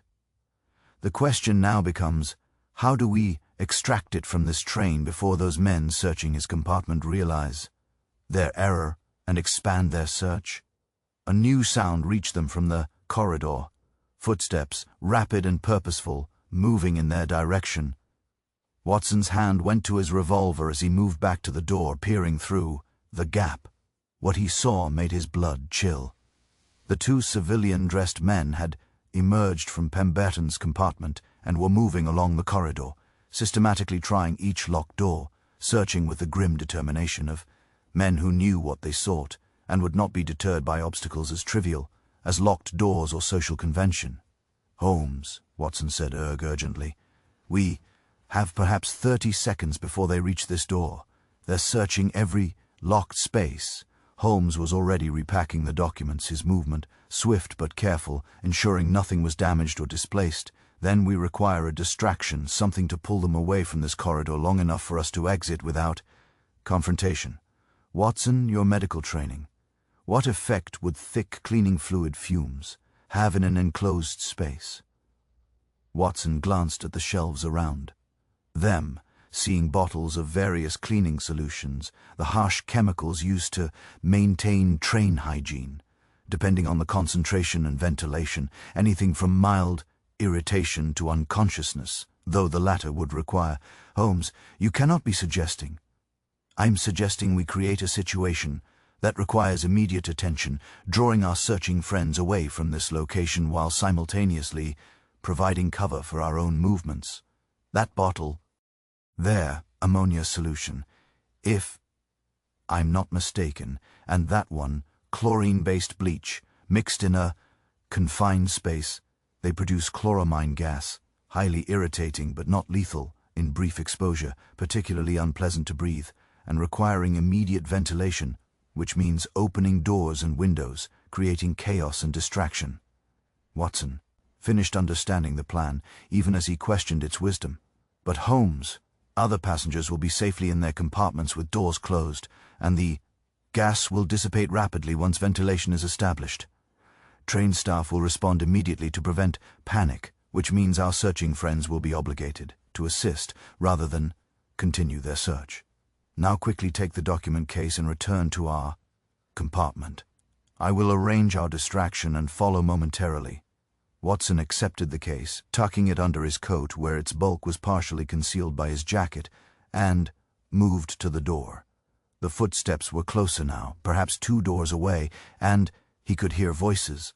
One of the men calling to the other in German, reporting negative findings, expressing frustration at locked doors and limited time. Holmes had already selected 2 bottles from the shelves, carrying them to a corner of the storage compartment, where ventilation ducts met. Intentionally, Watson realized, choosing a spot where the fumes would spread rapidly through the carriage's ventilation system, creating maximum disruption with minimum actual danger. He poured carefully, mixing the solutions in a small bucket used for mopping, and immediately the sharp, acrid smell began to rise, making Watson's eyes water even from across the small space. "Go," Holmes said, his voice already strained from the fumes, his hand covering his nose and mouth with a handkerchief. "I will follow in 30 seconds. Ensure Miss Piton is safe and lock the compartment door. Trust no one until we reach Basel and can deliver these documents directly to Inspector Mueller." Watson slipped out of the storage compartment just as the chemical reaction intensified, the smell becoming overwhelming, and he heard behind him one of the searching men cry out in alarm as the fumes reached him. Watson moved quickly, but without appearing to rush, the document case pressed against his ribs, his heart hammering, but his face composed in what he hoped was the expression of a passenger disturbed from sleep by commotion and investigating its source. He passed the 2 men just as they reached the storage compartment, their attention entirely focused on the door from which acrid smoke was beginning to seep, their earlier search forgotten in the face of what appeared to be a chemical emergency. One of them was already shouting for Conductor Hoffman, while the other pulled open the door and immediately recoiled from the wave of fumes that emerged. Watson continued past them, moving through the connecting door into the next carriage, then the next, retracing their earlier route, with the document case a heavy weight against his ribs. Physical proof of conspiracy and murder and the dangerous intersection of politics and profit that had claimed Charles Pianton's life. He reached their compartment to find Miss Piton pacing within its confines, her face showing the strain of waiting, of not knowing, of imagining worst outcomes. She gasped with relief when Watson entered, too. Hen with renewed alarm when he appeared alone. "Mr. Holmes, where is creating a diversion?" Watson assured her, producing the document case and setting it on the seat with careful reverence. "Your brother's documents, I presume." He hid them cleverly, not in his compartment, but in the train's lost property storage where they would be catalogued but not examined. Her hands went to the case with something between reverence and grief, touching it as if it were a holy relic, which Watson supposed it was in its way, the tangible remnation of her brother's work, his sacrifice, his final contribution to something larger than himself. Tears streamed down her face now, no longer restrained, and Watson looked away to give her privacy in her sorrow, moving to the door to watch for Holmes's return. Behind him, he heard her voice, broken, with weeping. He was going to retire after this, did you know? He had submitted his resignation, was planning to accept a teaching position at Oxford, something safe and scholarly and far from this terrible world of secrets and lies. This was meant to be his final service, his parting gift to crown and country. And instead, she didn't finish, couldn't finish, and Watson understood. Instead of retirement and safety, Charles Petton had found death in an Alpine tunnel.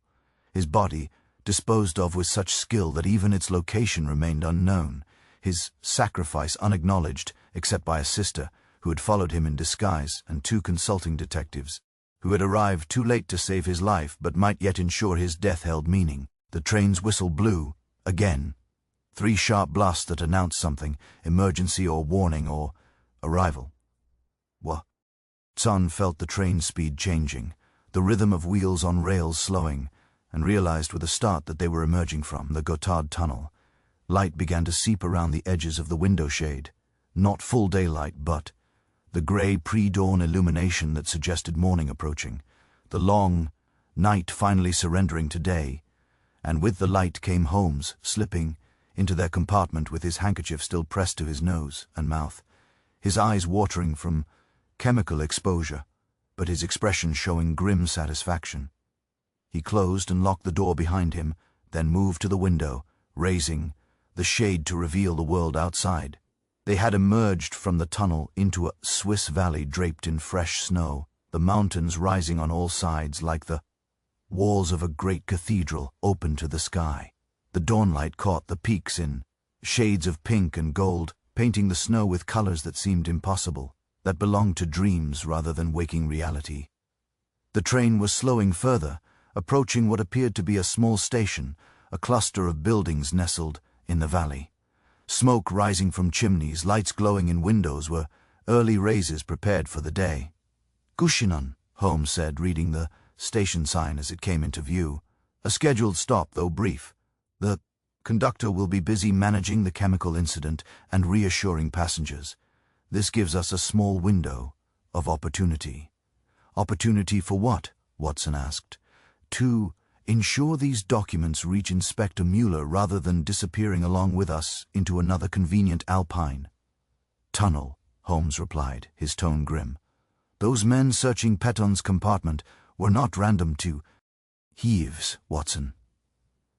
They moved with authority, spoke with the confidence of official sanction, which means the conspiracy Petton uncovered extends into Swiss official, not deeply perhaps, but deeply enough that we cannot trust local police or railway authorities until we reach Basel and Mueller himself." "Then what do you propose?" Miss Petton asked, her grief temporarily submerged beneath practical necessity. Holmes was already writing rapidly on a sheet of paper torn from Watson's notebook, his handwriting cramped but legible. "We will post these documents ahead to Basel, addressed to Inspector Mueller personally, using Swiss-registered mail from this station. The postal service is independent of railway authority, and registered mail creates a paper trail that makes interception more difficult. The documents will arrive in Basel tomorrow, perhaps before we do, depending on connections, and will be safely beyond the reach of whoever searches this train. But the case itself," Watson objected, "will remain with us, stuffed with blank papers of similar weight and texture, should anyone decide to search our compartments. A convincing decoy, and one that might draw any further attempts away from the actual documents making their separate journey to Basel." It was, Watson had to admit, brilliantly simple, the kind of misdirection at which Holmes excelled, hiding important things in plain sight while making theatrical gestures toward less important targets. The train was pulling into the station, now its brakes squealing against the morning quiet, and already they could see station staff emerging to meet it, drawn by the unusual early stop and perhaps reports of the chemical incident that had disrupted the tunnel passage. "I'll go," Watson said, taking the documents Holmes had carefully wrapped in brown paper and tied with string, addressing them in a neat hand to Inspector Friedrich Müller, Swiss Federal Police Basel Station. "I can post these while you prepare the decoy. Less suspicious for a middle-aged English doctor to be posting mail than for either of you." Holmes nodded approval, and Watson found himself exiting their compartment, moving through corridors, now filling with passengers disturbed by the commotion, confused by the unscheduled stop, their sleepy faces showing irritation and concern in equal measure. He passed Conductor Hoffman, moving in the opposite direction, the man's face showing strain and embarrassment as he tried to explain to passengers about cleaning supplies accidentally mixed, about ventilation protocols being followed, about deepest apologies for the disturbance.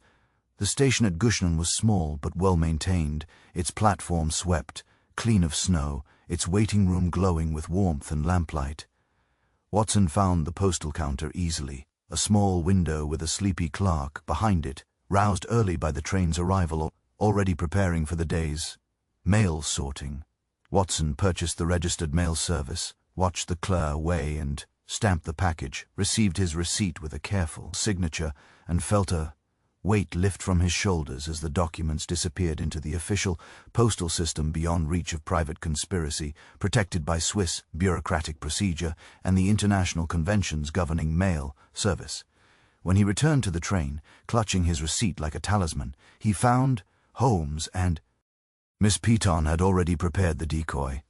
The document case, now stuffed with blank pages from Watson's notebook, weighted with a small stone from somewhere to approximate the original contents, heft, locked and, appearing entirely genuine to casual inspection.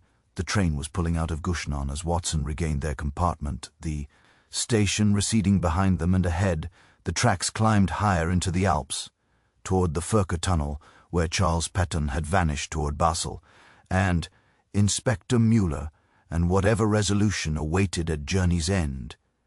Outside the window, snow began to fall, soft flakes drifting down from a grey sky, blanketing the peaks and valleys in fresh white, beautiful and cold and indifferent to human concerns, the mountains keeping their eternal watch over the tiny trains that bored through, their hearts carrying passengers and secrets, and sometimes death through the crystalline Alpine morning. The morning light strengthened as they climbed higher into the Alps, though strengthen was perhaps too generous a word for the pale diffused illumination that filtered through the falling snow. It was more an absence of darkness than a presence of light, a grey luminescence that rendered the landscape outside their window into something approaching a watercolor painting left out in the rain. Indistinct boundaries between earth and sky, between mountain and cloud, between the solid world and its reflection in the falling snow that erased all certainty of form. Watson had dozed fitfully after their return from Gushnan, his body demanding rest even as his mind remained alert to every sound in the corridor, every change in the train's rhythm, every possibility of discovery or confrontation. When he woke fully, sometime past 8, by his pocket watch, he found Holmes standing by the window, as seemed to be his perpetual posture on this journey. Miss Peaton, asleep in the seat opposite, with Holmes's travelling cloak draped over her like a blanket, her face in repose showing exhaustion that went beyond mere physical fatigue. This was the weariness of grief and fear and prolonged deception, the toll that danger exacted from those unaccustomed to living in its constant shadow. "We are approaching the Furka tunnel," Holmes said quietly, not turning from the window. "The landscape has that particular quality, the last valley before the final ascent, the mountains pressing closer as if gathering for some great purpose. Between here and there lies the answer to Pemberton's disappearance. Watson, I am certain of it now." Watson rose stiffly, his knee protesting the night's awkward sleeping position, and joined his friend at the window. The view outside was indeed spectacular, despite the snow, or perhaps because of it. The valley they traversed was narrow here, the train tracks running alongside, a river that tumbled over rocks in a white froth of glacial meltwater, the sound audible even through the window's glass. Above them, on all sides, rose peaks that disappeared into low-hanging clouds, their slopes dressed in snow, that looked simultaneously beautiful and threatening, as if beauty itself were a form of danger. Here in the high Alps, where avalanches could sweep away entire villages with the casual indifference of natural force, small clusters of buildings appeared. Occasionally chalets built of dark wood, their roofs weighted with tones against the wind, smoke rising from chimneys into the grey morning.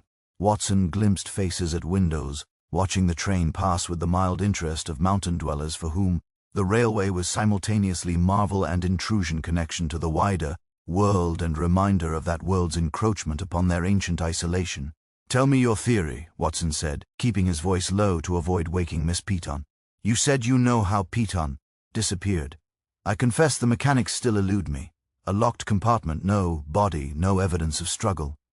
Holmes turned from the window, his grey eyes showing that particular gleam that always appeared when he was about to explain a solution that had seemed impossible until rendered obvious by his peculiar genius.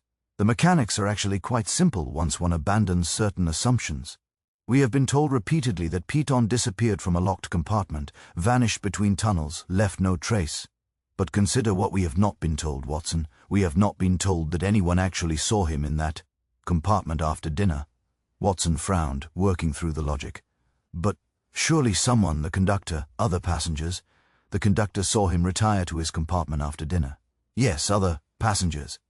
Signor Castellani specifically dined with him and watched him depart. But after that, after the compartment door closed behind him, no one actually confirmed his presence within that locked room except by assumption. The assumption that a man entering a compartment must necessarily remain there unless he exits through the door or window, both of which were secured from within when the compartment was opened the following morning." "You're suggesting he never entered the compartment at all?" Watson asked, struggling to follow the reasoning. "But that's impossible." Castellani watched him. The door was locked from inside. "From inside? Yes, but by whom?" "Watson, you have been in enough locked room mysteries to know that the locked room is almost always a theatrical gesture, a misdirection designed to make the impossible seem to have occurred, when in fact something quite ordinary happened, disguised by clever staging. Peaton did enter his compartment, I believe, but he did not remain there. He exited by a route no one considered, because they were all looking at locked doors and secured windows when they should have been looking at." He paused as Miss Pemberton stirred her eyes, opening with the immediate alertness of someone who had learned to wake without the luxury of gradual consciousness, ready instantly for whatever threat or revelation awaited. She sat up, pushing Holmes's cloak aside, her hair somewhat disheveled, but her gaze sharp. "What should they have been looking at?" she asked, having clearly caught the end of Holmes's explanation. "How did my brother leave his compartment if not through the door or window?" "Through the ceiling," Holmes said simply, or more precisely, through the ventilation system that connects all the compartments to the train's main airflow system, a necessity for preventing suffocation in the long tunnels, designed to be accessible for maintenance, but not considered by anyone as a possible route for human passage, because we think of ventilation ducts as too small for adult navigation. Watson felt his mind reeling. But Holmes, surely a grown man, couldn't fit through ventilation ducts. They're designed for air circulation, not human traffic. Most ventilation ducts, yes, but the Alpine Express, Watson, is not most trains. It traverses tunnels 9 miles long, carries passengers through enclosed spaces for extended periods, and thus requires more robust ventilation than standard railway carriages. I observed the ventilation grates in our compartment last evening. They are larger than typical, approximately 18 in square, and the ducts behind them are correspondingly spacious to handle greater air volume. A slender man, properly motivated, could navigate them with difficulty but not impossibility. Miss Peyton had gone very pale. "You think Charles climbed into the ventilation system? But why? Where would he go?" "To escape surveillance," Holmes said, his voice gentle but inexorable. "Your brother knew he was being watched, knew his compartment would be searched, knew that remaining in predictable locations made him vulnerable. So he created the illusion of being in his locked compartment, perhaps leaving clothing arranged to suggest occupation if observed through the door's transom, ensuring the door was locked from within, while actually moving through the ventilation system to a different location entirely. But that still doesn't explain his disappearance, Watson objected. If he moved to another location, where is he now, and why has no one found him? Because, Holmes said, moving to the door and checking the corridor beyond with careful observation, I believe your brother encountered someone else in the ventilation system, someone who was using that same route for different purposes, someone who could not allow a witness to our activities. Or, alternatively, someone was waiting for him at his intended destination, someone who knew his plan and used it against him. The train's whistle blew a long, mournful sound that announced the Furka tunnel's approach. Through the window, Watson could see the mountain face rising ahead, and carved into that face a dark opening, like a mouth swallowing the tracks, a portal into darkness that had consumed Charles Petton's life, and might yet consume their own if they misstepped in the careful dance of revelation and danger. We are 3 minutes from the tunnel, Holmes said, consulting his watch, and I propose a small experiment. Miss Petton, I must ask you to remain here, keeping watch at the door. Watson, and I will investigate the ventilation system in Pemmet's compartment. If my theory is correct, we will find evidence of his passage, and possibly evidence of what befell him thereafter. You're going to crawl through the ventilation ducts? Miss Petton asked, her expression hovering between hope and horror. But if whoever killed Charles is still aboard, if they see you, then Watson will be positioned at the compartment door with his revolver, ready to provide persuasive argument against interruption. But I suspect our mysterious searchers from last night are currently occupied with more pressing concerns, specifically attempting to explain to Conductor Hoffman and the other passengers why they were searching a compartment without official authorization and dealing with the aftermath of the chemical incident that has rendered the forward luggage car temporarily uninhabitable. Crisis creates distraction, Miss Petton, and distraction creates opportunity. They moved quickly then, leaving Miss Petton in their compartment with instructions to lock the door and admit no one. Holmes and Watson making their way through corridors that were now occupied with morning activity, passengers emerging for breakfast, stewards setting up dining service, the train's daily life resuming its rhythm, despite the night's disruptions. They reached Pemberton's compartment, to find it still unoccupied, the door now unlocked. Presumably, Conductor Hoffman had seen no reason to secure an empty space, or perhaps the official searchers had left it accessible for their return. Holmes entered first, his eyes immediately moving to the ceiling, where a ventilation grate was indeed visible, larger than standard, as he had predicted, secured by 4 screws, but showing upon close inspection scratches around those screws that suggested recent removal and replacement. He produced his pocket knife, using its blade to unscrew the grate with practiced efficiency, and within moments had lifted it free to reveal the duct beyond. The opening was indeed larger than Watson had expected, perhaps 20 in square, the duct itself disappearing into darkness that suggested it ran the length of the carriage and possibly beyond. The metal interior showed scratches and marks that could have been from maintenance access or from recent human passage. "Give me 5 minutes," Holmes said, already pulling himself up with a live athleticism that belied his lean frame. "If I'm not back by then, or if you hear sounds of confrontation, come after me. Though I warn you, Watson, the space is cramped, and your shoulder wound from Jezzel bullet may make navigation uncomfortable." Before Watson could object or offer alternative suggestions, Holmes had pulled himself into the duct, his body disappearing into the darkness, with only the sound of fabric against metal marking his passage. Watson positioned himself by the compartment door, his revolver in hand, trying to appear casual, should anyone glance through the corridor window, while his heart hammered with the peculiar anxiety that came from watching a friend disappear into danger without ability to provide immediate assistance. The train entered the Furka tunnel with that now familiar transition, daylight to darkness, open air to enclosed echo, the sense of the world contracting to the immediate confines of metal and stone. Watson counted seconds, then minutes. The silence from the ventilation duct, absolute, offering no clue as to Holmes's progress or findings. 4 minutes had passed when Watson heard sounds from above movement, then Holmes's voice, muffled by the duct's confines, but audible. "Watson, I need you up here. Bring your medical bag." Medical bag. Which meant Holmes had found something, someone requiring medical attention or medical confirmation of its absence. Watson secured his revolver, retrieved his bag from their compartment with speed that would have impressed his old military commanders, and returned to find Holmes already emerging from the duct, his face pale in the dim compartment light, his clothing dusty and marked with rust stains from the metal duct's interior. "He's there," Holmes said quietly. "In the duct approximately 10 feet forward, from this grate wedged in a junction where the main duct branches to serve.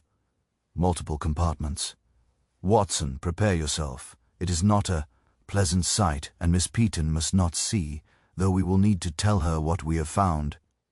Watson pulled himself into the duct with more difficulty than Holmes had managed, his shoulder indeed protesting the awkward angle, his larger frame barely fitting through the opening.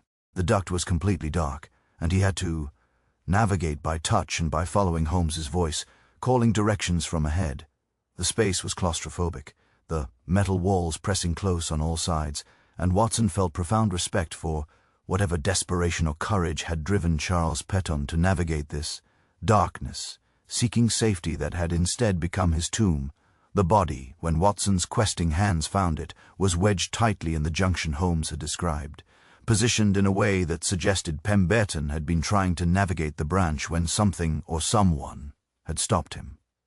Watson's medical training took over, his hands moving with professional efficiency, despite the cramped space and poor light from the small lantern Holmes had produced from somewhere.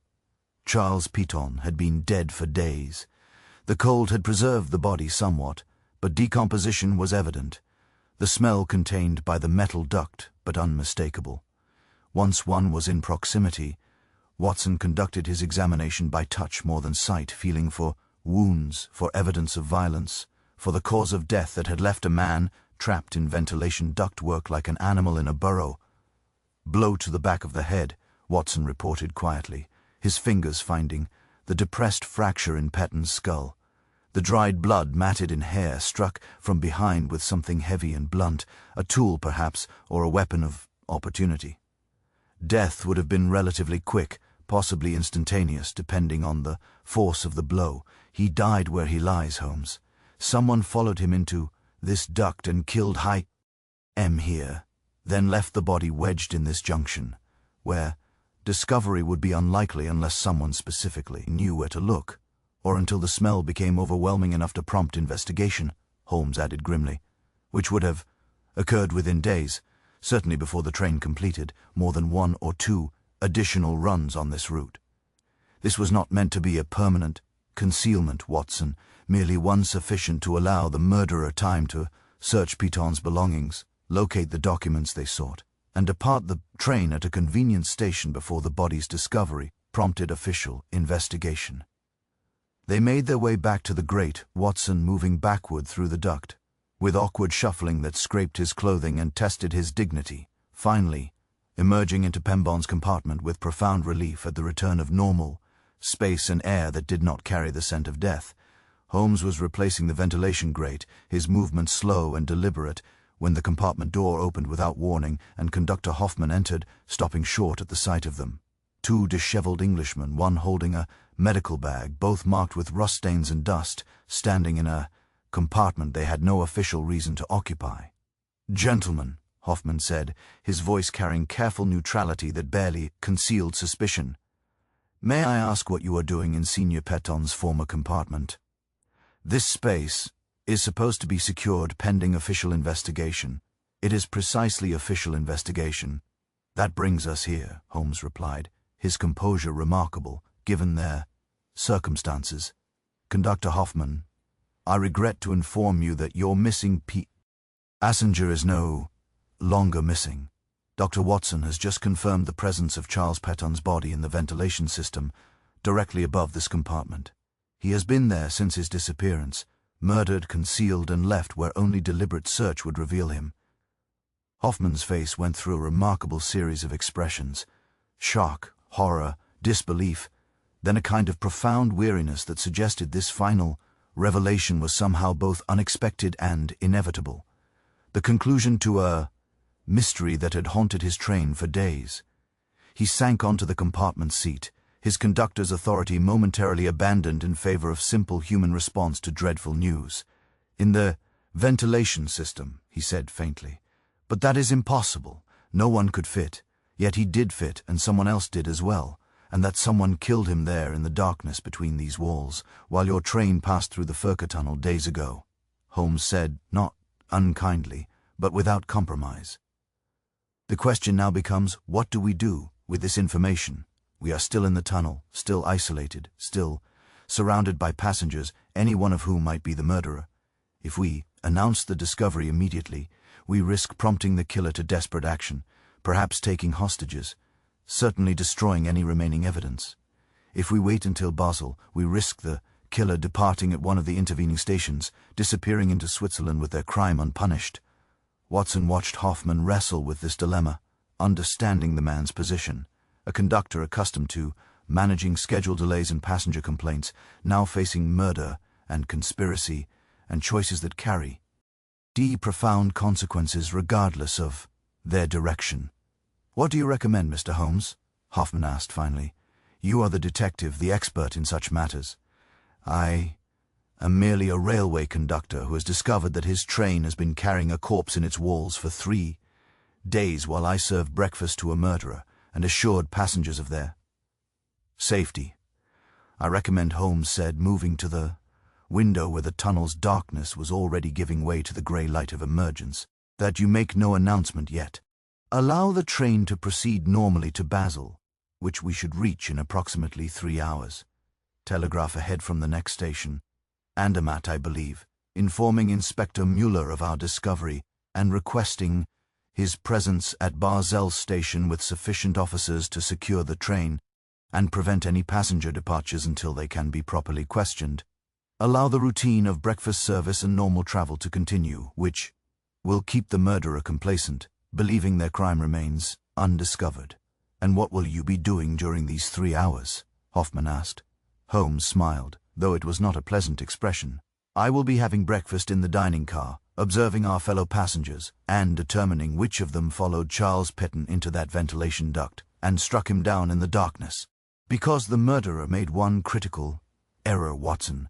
They assumed the body would be discovered before they left the train, but not before they had found and destroyed the documents they sought. They searched Peton's compartment, found nothing, and have been growing increasingly desperate ever since, searching other locations, routing assistance, creating incidents to provide cover for their activities. But desperation creates mistakes, and mistakes create patterns, and patterns reveal truth. The train emerged fully from the Furka tunnel into a landscape transformed by morning light and continuing snow, a pristine alpine valley where small villages nestled among peaks that scraped the low clouds, where smoke rose from chimneys and church bells marked the hour, where the world appeared peaceful and ordered and utterly ignorant of the darkness that traveled through it. In a steel carriage marked with death, Watson followed Holmes from Pemberton's compartment, leaving Hoffman to secure the door and compose himself for the difficult hours ahead, and together they returned to their own compartment, where Miss Peton waited, with barely contained anxiety for news she both needed and dreaded to hear. Holmes delivered it with as much gentleness as his nature allowed, and Watson watched grief transform her face, the confirmation of what she had known intellectually, but hoped against emotionally, the final death of hope's last embers, the settling of loss into permanent weight that she would carry forever. But beneath the grief, Watson saw something else. Determination, the same quality that had driven her to follow her brother in disguise, to risk herself for his mission, to complete what he had begun. She dried her tears with deliberate motions, straightened her spine, and met Holmes's gaze with steady resolve. "Find who did this," she said simply. "Find them and ensure they face justice, and make certain my brother's death purchases something more than a murderer's temporary security. He died protecti. NG those documents, Mr. Holmes. Make his death mean something. I intend to, Holmes replied, and I believe I already know who killed your brother. I merely require proof, and breakfast provides the perfect opportunity to obtain it. Outside, the Alps rolled past in their magnificent indifference, and the train carried them toward Basel and revelation, and whatever justice could be extracted from tragedy in a world where men killed for documents and died for principles, and the distance between the two remained as vast and unbridgeable as the valleys carved between these ancient peaks. The dining car at breakfast held a different quality than it had the previous evening. The light streaming through the windows was wan and grey rather than warm lamplight. The passengers fewer and more subdued, their conversations muted by morning fatigue, and perhaps by the accumulated strangeness of a journey that had included chemical incidents and unscheduled stops and rumors that spread through confined spaces with the persistence of smoke through cracks.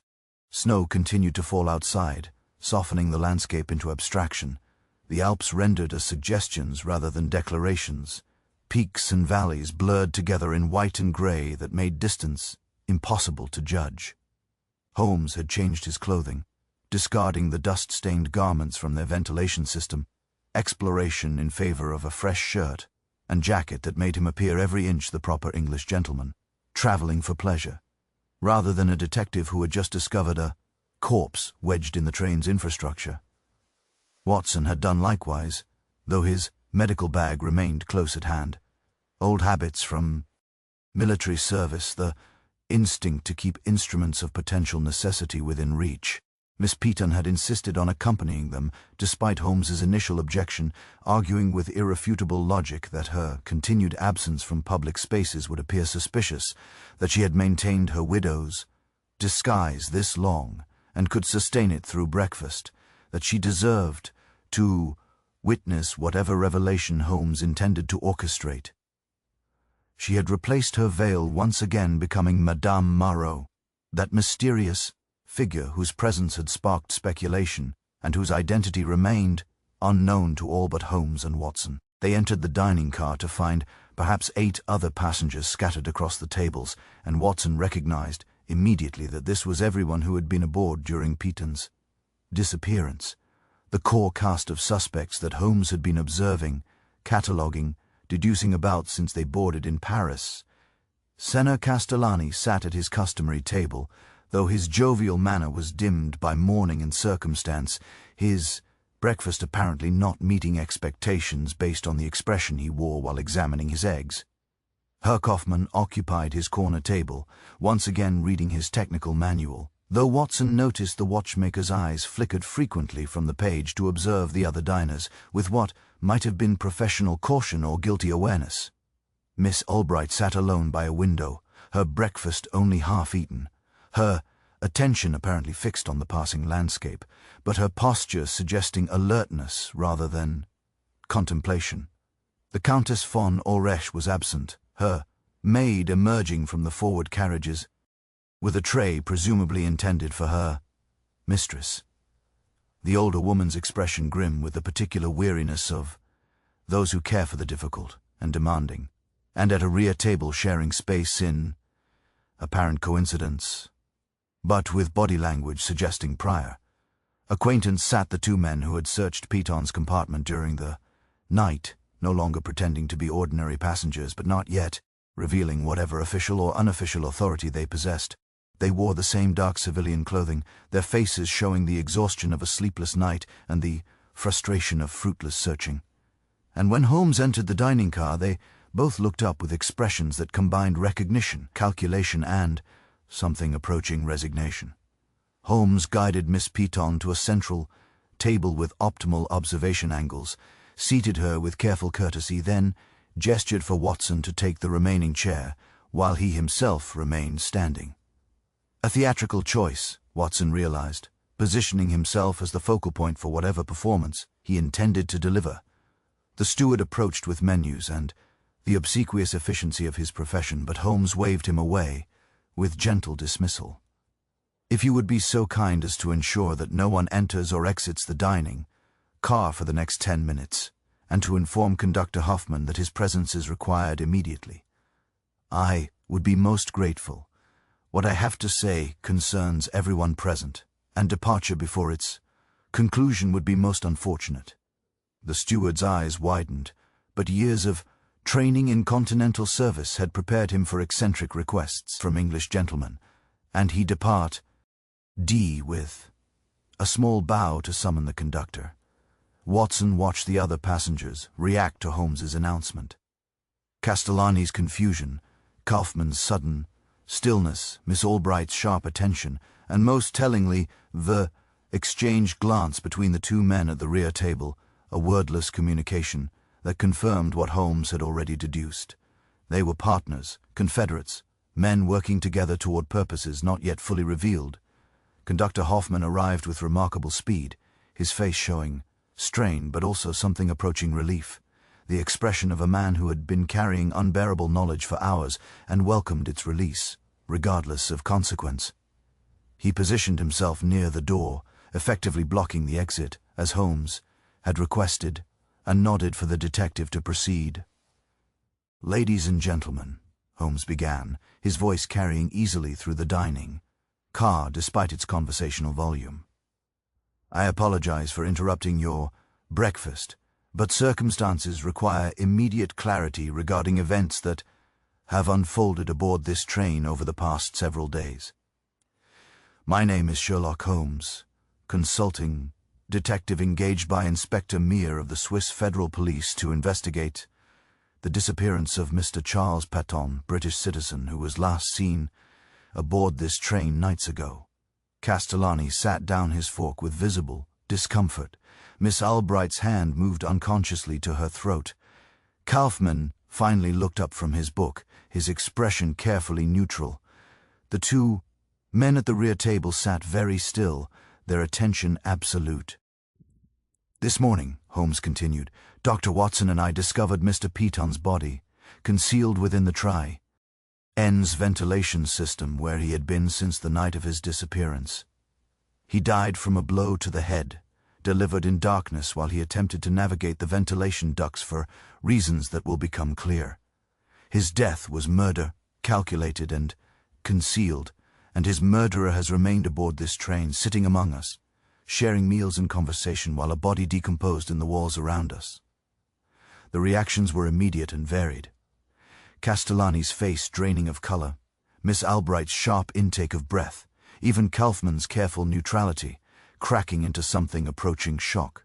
The Countess's maid, who had been preparing to leave with her tray, set it down with trembling hands, and remained drawn by the awful fascination of revelation. "Mr. Patton," Holmes said, his gaze moving across the assembled passengers with deliberate weight, was not simply a tourist enjoying Alpine scenery.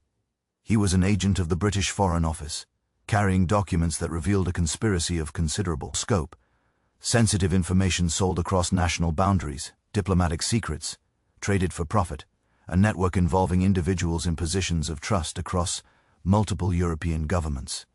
He knew he was being watched, knew his life was in danger, and so he hid his documents carefully and attempted to evade surveillance by using the ventilation system to move between compartments unobserved.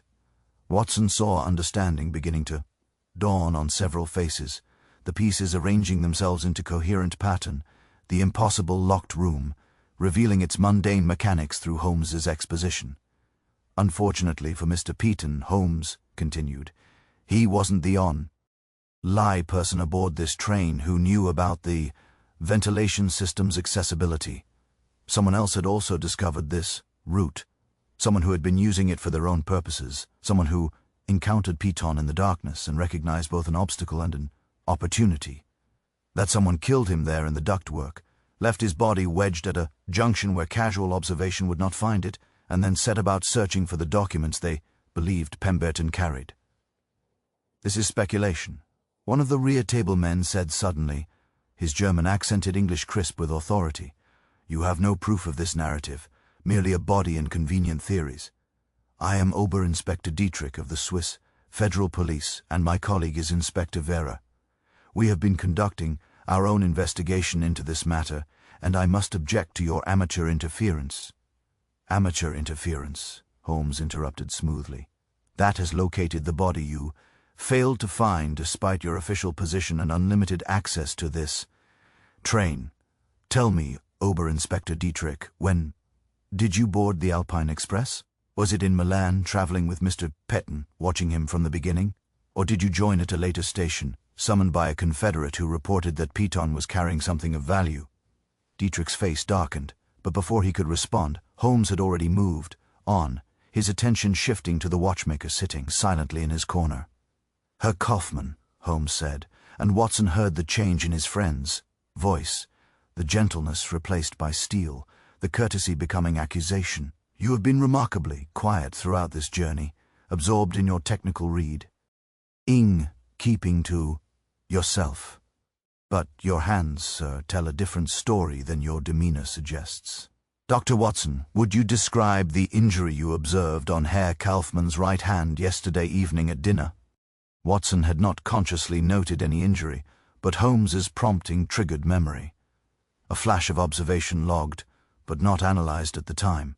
A fresh abrasion across the knuckles, he said slowly, the kind of scraping injury one might sustain from striking a hard surface in confined spaces, or from navigating rough metal ductwork in darkness. Kaufmann's careful neutrality finally shattered, his face showing first shock, then calculation, then a kind of weary acceptance. He closed his book with deliberate precision and set it aside, his long, fingered hands flat on the table before him, the serrated knuckles visible now that attention had been drawn to them. I did not kill Péton, he said quietly, his German accent thick with stress. I swear this on my life, on my profession, on everything I hold sacred. Yes, I was in the ventilation system that night.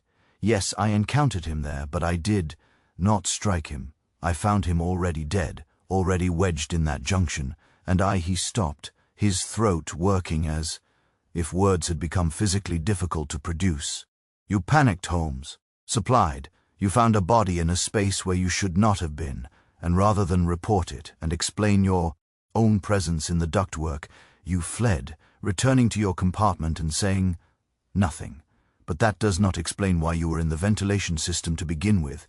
Herr Kaufmann, what were you doing crawling through the train's infrastructure in the middle of the H? Kaufmann's hands closed into fists, the serrated knuckles whitening. I am a watchmaker, yes, but that is not my only profession. I also repair other things, small mechanisms, delicate locks, security systems, sometimes for legitimate clients, sometimes for clients whose legitimacy is less certain. I was hired to access a specific compartment aboard this train to retrieve something from a passenger's luggage without that passenger's knowledge or consent. I used the ventilation system because the compartment door was locked and watched, and I thought, he laughed bitterly, I thought I was being clever, using a route no one would expect. Instead, I found a dead man and learned that someone else had been even more clever or more ruthless than I. Which compartment? Holmes demanded. Whose luggage were you hired to search? The Countess von Orex, Kaufmann said, his voice barely audible. I was told she carried jewelry worth substantial sums, that my employer had legitimate claim to certain pieces, that legal recovery was impossible, but recovery nonetheless was necessary. I was given train schedules, compartment assignments, payment in advance. I never saw my employer's face, only received instructions through intermediaries and dead drops. When I found Péton's body, I realized I had been deceived, that the jewel theft was cover for something far more dangerous, and I have spent the past 3 days in absolute terror, knowing I had stumbled into conspiracy and murder, and not knowing who aboard this train could be trusted. Watson watched Holmes process this information, saw his friend's eyes narrow with the satisfaction of pieces clicking into place. You were hired by someone who W. Péton would be using the ventilation system. Someone who wanted a witness to stumble over the body but not immediately. Someone who needed the discovery delayed until they had completed their own search. You were meant to be the red herring Herr Kaufmann, the suspicious character with abraded hands and guilty secrets who could be blamed for Péton's death, while the actual murderer continued their work unobserved. But if Kaufmann didn't kill Pemberton, Miss Albright said suddenly, speaking, for the first time, her governor's training apparently, including the ability to follow complex, logical exposition. And if he found the body already dead, then who actually struck the blow? Who was in the ventilation system before? Kaufman? Or perhaps waiting at a junction point where Pemberton would pass? Holmes turned to her with something approaching a smile. An excellent question, Miss Albright, and one that brings us to the final piece of this puzzle. The question of why Mr. Piton was in the ventilation system at all. He was not fleeing random danger or engaging in acrobatic espionage for its own sake. He was traveling to a specific location, to a compartment where he believed he would find safety, or perhaps where he had arranged to meet someone he trusted. His sister has informed us that Piton was aware of surveillance, that he knew his life was in danger. So where would he go? What destination would justify such desperate measures? The answer came to Watson with sudden dreadful clarity. The Countess, he said. He was going to the Countess's compartment. She's been described as ill, nervous, distressed since his disappearance. But what if that distress is actually guilt? And if she was Petton's contact, the person to whom he intended to pass the documents? And what if I killed? No one, a voice said from the doorway, and everyone turned to see Countess Vaughan Ulrich standing there, her maid hovering anxiously behind her. The Countess was dressed impeccably despite her reported illness, her bearing dignified even in crisis. But Mr. Holmes is correct. Charles Petton was coming to my compartment that night. We had arranged to meet, to speak privately about matters we could not discuss in public spaces. He told me he carried documents exposing conspiracy, that he needed someone outside official channels who could ensure their delivery to appropriate authorities if anything happened to him. My late husband served in the Austrian diplomatic corps. I maintained connections, relationships of trust built over decades. Charles believed I could help him. And could you, Holmes asked, his voice gentle now, encourage it rather than accusatory? I never had the chance to discover, she said, her voice breaking slightly. I waited that night, listening for sounds in the ventilation duct. He had told me how he would come, warned me to expect unusual approach, but he never arrived. I heard sounds, yes, movement in the ductwork, but then silence, absolute silence, and I knew something terrible had happened. When morning came, and news spread of his disappearance, I realized with horror that he had died, attempting to reach me, and I have spent these days in genuine illness, born of guilt and grief and terror that whoever killed him would realize I was his intended contact and come for me as well. Which brings us, Holmes said, turning his full attention to Oberyn's, Inspector Dietrich and his colleague, to the question of official complicity.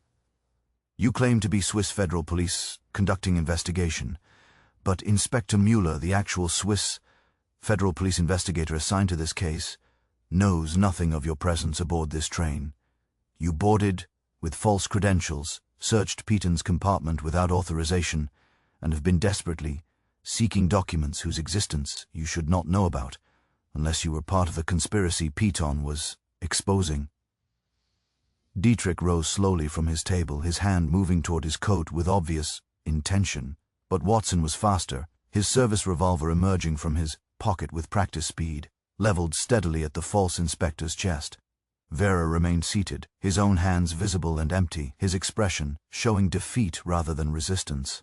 The documents are already beyond your reach, Holmes said calmly, as if Watson weren't currently holding two men at gunpoint in a railway dining car, while Conductor Hoffman blocked the exit, and Miss Piton watched from behind her veil with fierce satisfaction. They were posted from Gushnon this morning, addressed directly to Inspector Müller at Basel Station. By the time we arrive, which should be in approximately 2 hours, he will have already read them, already begun arresting the network members they expose, already ensured that Charles Piton's death will purchase exactly what he intended, the exposure of corruption and the protection of British interests against those who would sell them for profit. Dietrich sank back into his seat, the fight draining from him with visible collapse of purpose. We weren't part of the conspiracy, he said dully. We were hired to recover the documents before they could be delivered, told they contained false allegations that would damage innocent reputations, promised that we were protecting Swiss neutrality and diplomatic relationships.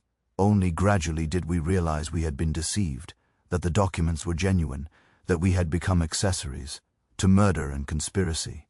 But by then it was too late to withdraw without admitting our own corruption. "It is still too late for that," Holmes said without sympathy. "But perhaps cooperation now will mitigate your eventual sentences. Tell me plainly, did either of you strike the blow that killed Charles Peyton?" Both men shook their heads with visible sincerity. "We boarded after his death," Vera said.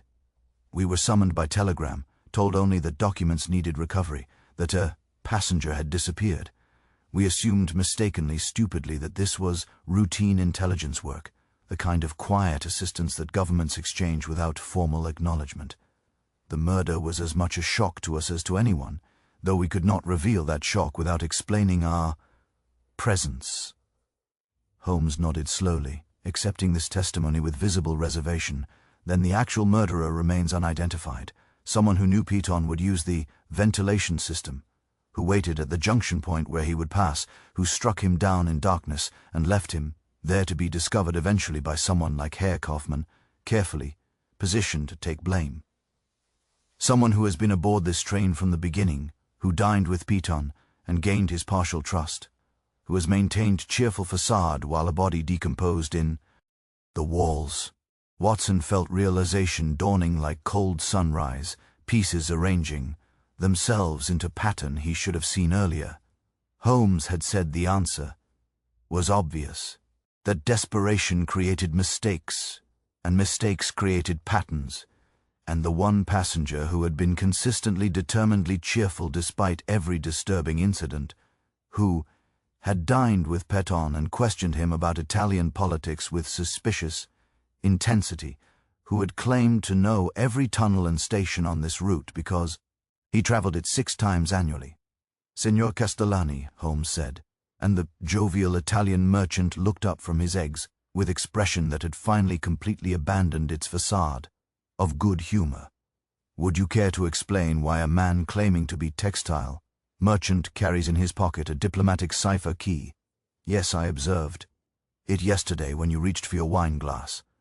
The small leather folder protruding slightly from your coat. Would you care to explain why your hands, like Herr Kaufmann's, show abrasions consistent with navigating metal ductwork? Would you care to explain why you were so very interested in where Mr. Peyton was looking during dinner? So very quick to provide alibis for your own whereabouts, so very eager to characterize his disappearance as mysterious rather than sinister." Castellani set down his fork with exaggerated care, his hands now trembling slightly, his round face showing calculation and resignation in equal measure. When he spoke, his accent had shifted slightly. Still Italian but educated, rather than merchant class, diplomatic rather than commercial. "Was a colleague of Charles Peyton's," he said quietly. "Not merchant but intelligence officer working parallel investigations into the same network, comparing findings, building case against conspiracy that extended into Italian governmental circles as well as British. We arranged to travel the same route to meet aboard this train where casual conversation would not attract attention, to coordinate our evidence before final delivery to respective authorities. But Charles discovered that I had been compromised, that the network had identified and turned me, that I was now working to suppress rather than expose their activities. He confronted me privately after dinner, told me he would proceed with exposure regardless of my betrayal. And he stopped, his throat working, tears now streaming down his round cheeks. I followed him into the ventilation system where he thought he would be safe from observation. I had discovered his plan to meet the Countess, had positioned myself at the junction between compartments, had brought a wrench from the tool storage as weapon. When he passed me in darkness, trusting that any movement was railway maintenance, I struck once, hard enough to ensure silence, to prevent him from revealing my betrayal, to buy time for document recovery, and then I wedged his body deeper into the junction, returned to my compartment through the ductwork, and waited for discovery, while maintaining my jovial merchant facade, believing I had committed perfect crime, that suspicion would never fall on friendly Signor Castellani, who dined so pleasantly with the victim hours before his death. The dining car was utterly silent, except for the train's rhythm and Castellani's quiet weeping. Watson felt the weight of it.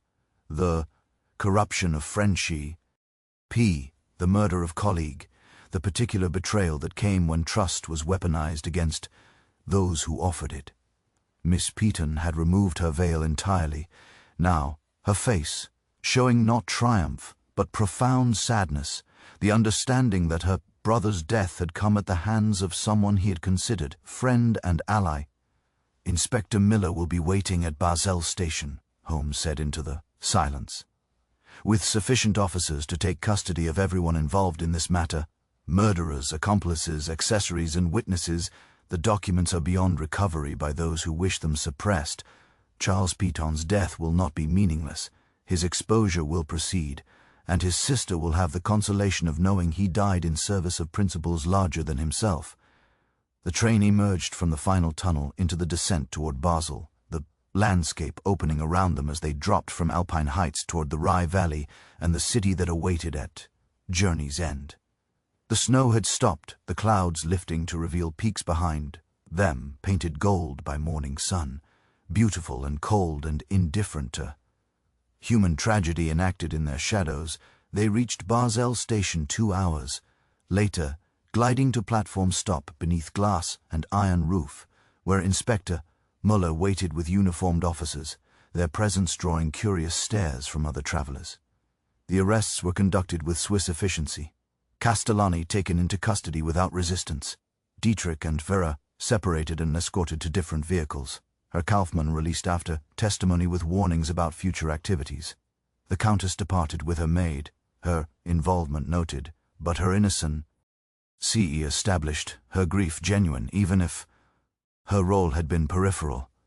Miss Peaton remained with Holmes and Watson as the train emptied and officials processed the crime scene, as photographers documented the ventilation ductwork and medical examiners removed her brother's body with respectful efficiency. When it was finally over, when statements had been given and procedures completed, they stood on the platform in afternoon light that seemed impossibly bright after the darkness of tunnels and conspiracy. "What will you do now?" Holmes asked her, gently. "Complete his mission," she said simply. "Ensure the documents reach everyone who needs to see them. Testify at whatever trials result. Make certain Charles's name is remembered honorably rather than as merely another disappeared passenger on the Alpine Express."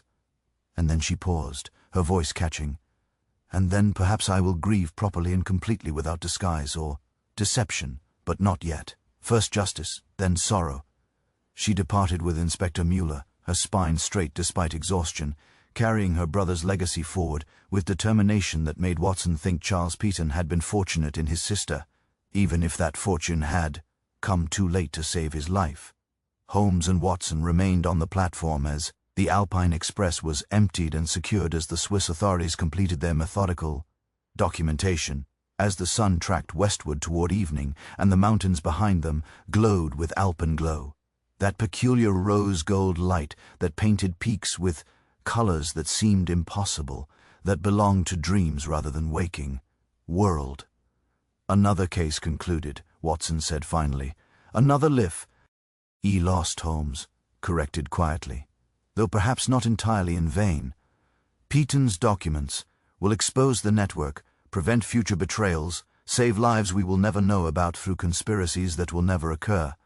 The mathematics of prevention are always uncertain, Watson, but sometimes we must accept that the dead protect the living through truths they died preserving. They departed Barricel that evening, boarding a train toward Killala and Dover and eventually London, retracing their route in reverse, carrying with them the weight of revelations and the particular exhaustion that came from confronting human capacity for betrayal and courage in equal measure. The journey home was quiet, contemplative, the landscape scrolling past in gathering darkness as Europe surrendered to night. Watson dozed fitfully, dreaming of ventilation ducts and alpine tunnels, of documents hidden in postal systems and bodies concealed in walls, of mysteries solved and lives concluded, and the price that truth sometimes exacted from those who pursued it. When he woke, they were approaching the channel, and Holmes sat, reading by lamplight, his profile sharp against the window, his expression distant. Outside France gave way to coast, and beyond that coast the Channel waters, that would carry them back to England, back to Baker Street, back to the familiar fog of London, where mysteries waited with patient malevolence, and the game would begin again as it always did, in the city that produced puzzles, like other places produced grain or coal or manufactured goods. The Alpine Express continued its routes, carrying passengers through mountains and tunnels, the ventilation system now secured against human passage. The memory of Charles Peaton's death absorbed into railway lore, one more tragedy among thousands, one more life claimed by the complications of human ambition and the eternal conflict between loyalty and betrayal, between profit and principle, between the easy path and the righteous, one. And in the walls of 221B Baker Street, when they finally returned, Mrs. Hudson's tea tasted like home, and the familiar creak of Watson's chair was comfort itself, and the fire burned with the same patient warmth it always had, as if they had never left, as if Alpine mysteries were merely dreams dispelled by London's reassuring fog. But Watson knew better, and when he finally sat to write the case in his journal, the words came slowly, weighted with sorrow, for a man who had died in darkness, surrounded by mountain and snow and the absolute cold of Alpine stone, carrying secrets that would outlive him, protecting truths that would reshape the world he would never see again. The end came as it always did, with ink drying on pages, with fire settling to embers, with Holmes already restless for the next puzzle, the next mystery, the next opportunity to impose order on chaos and extract meaning from tragedy. And outside London breathed its fog, rapt breath, and somewhere in the Alps, snow continued falling on peaks that would stand long after every human story had been forgotten, eternal and indifferent, and holding their secrets close beneath winter's patient,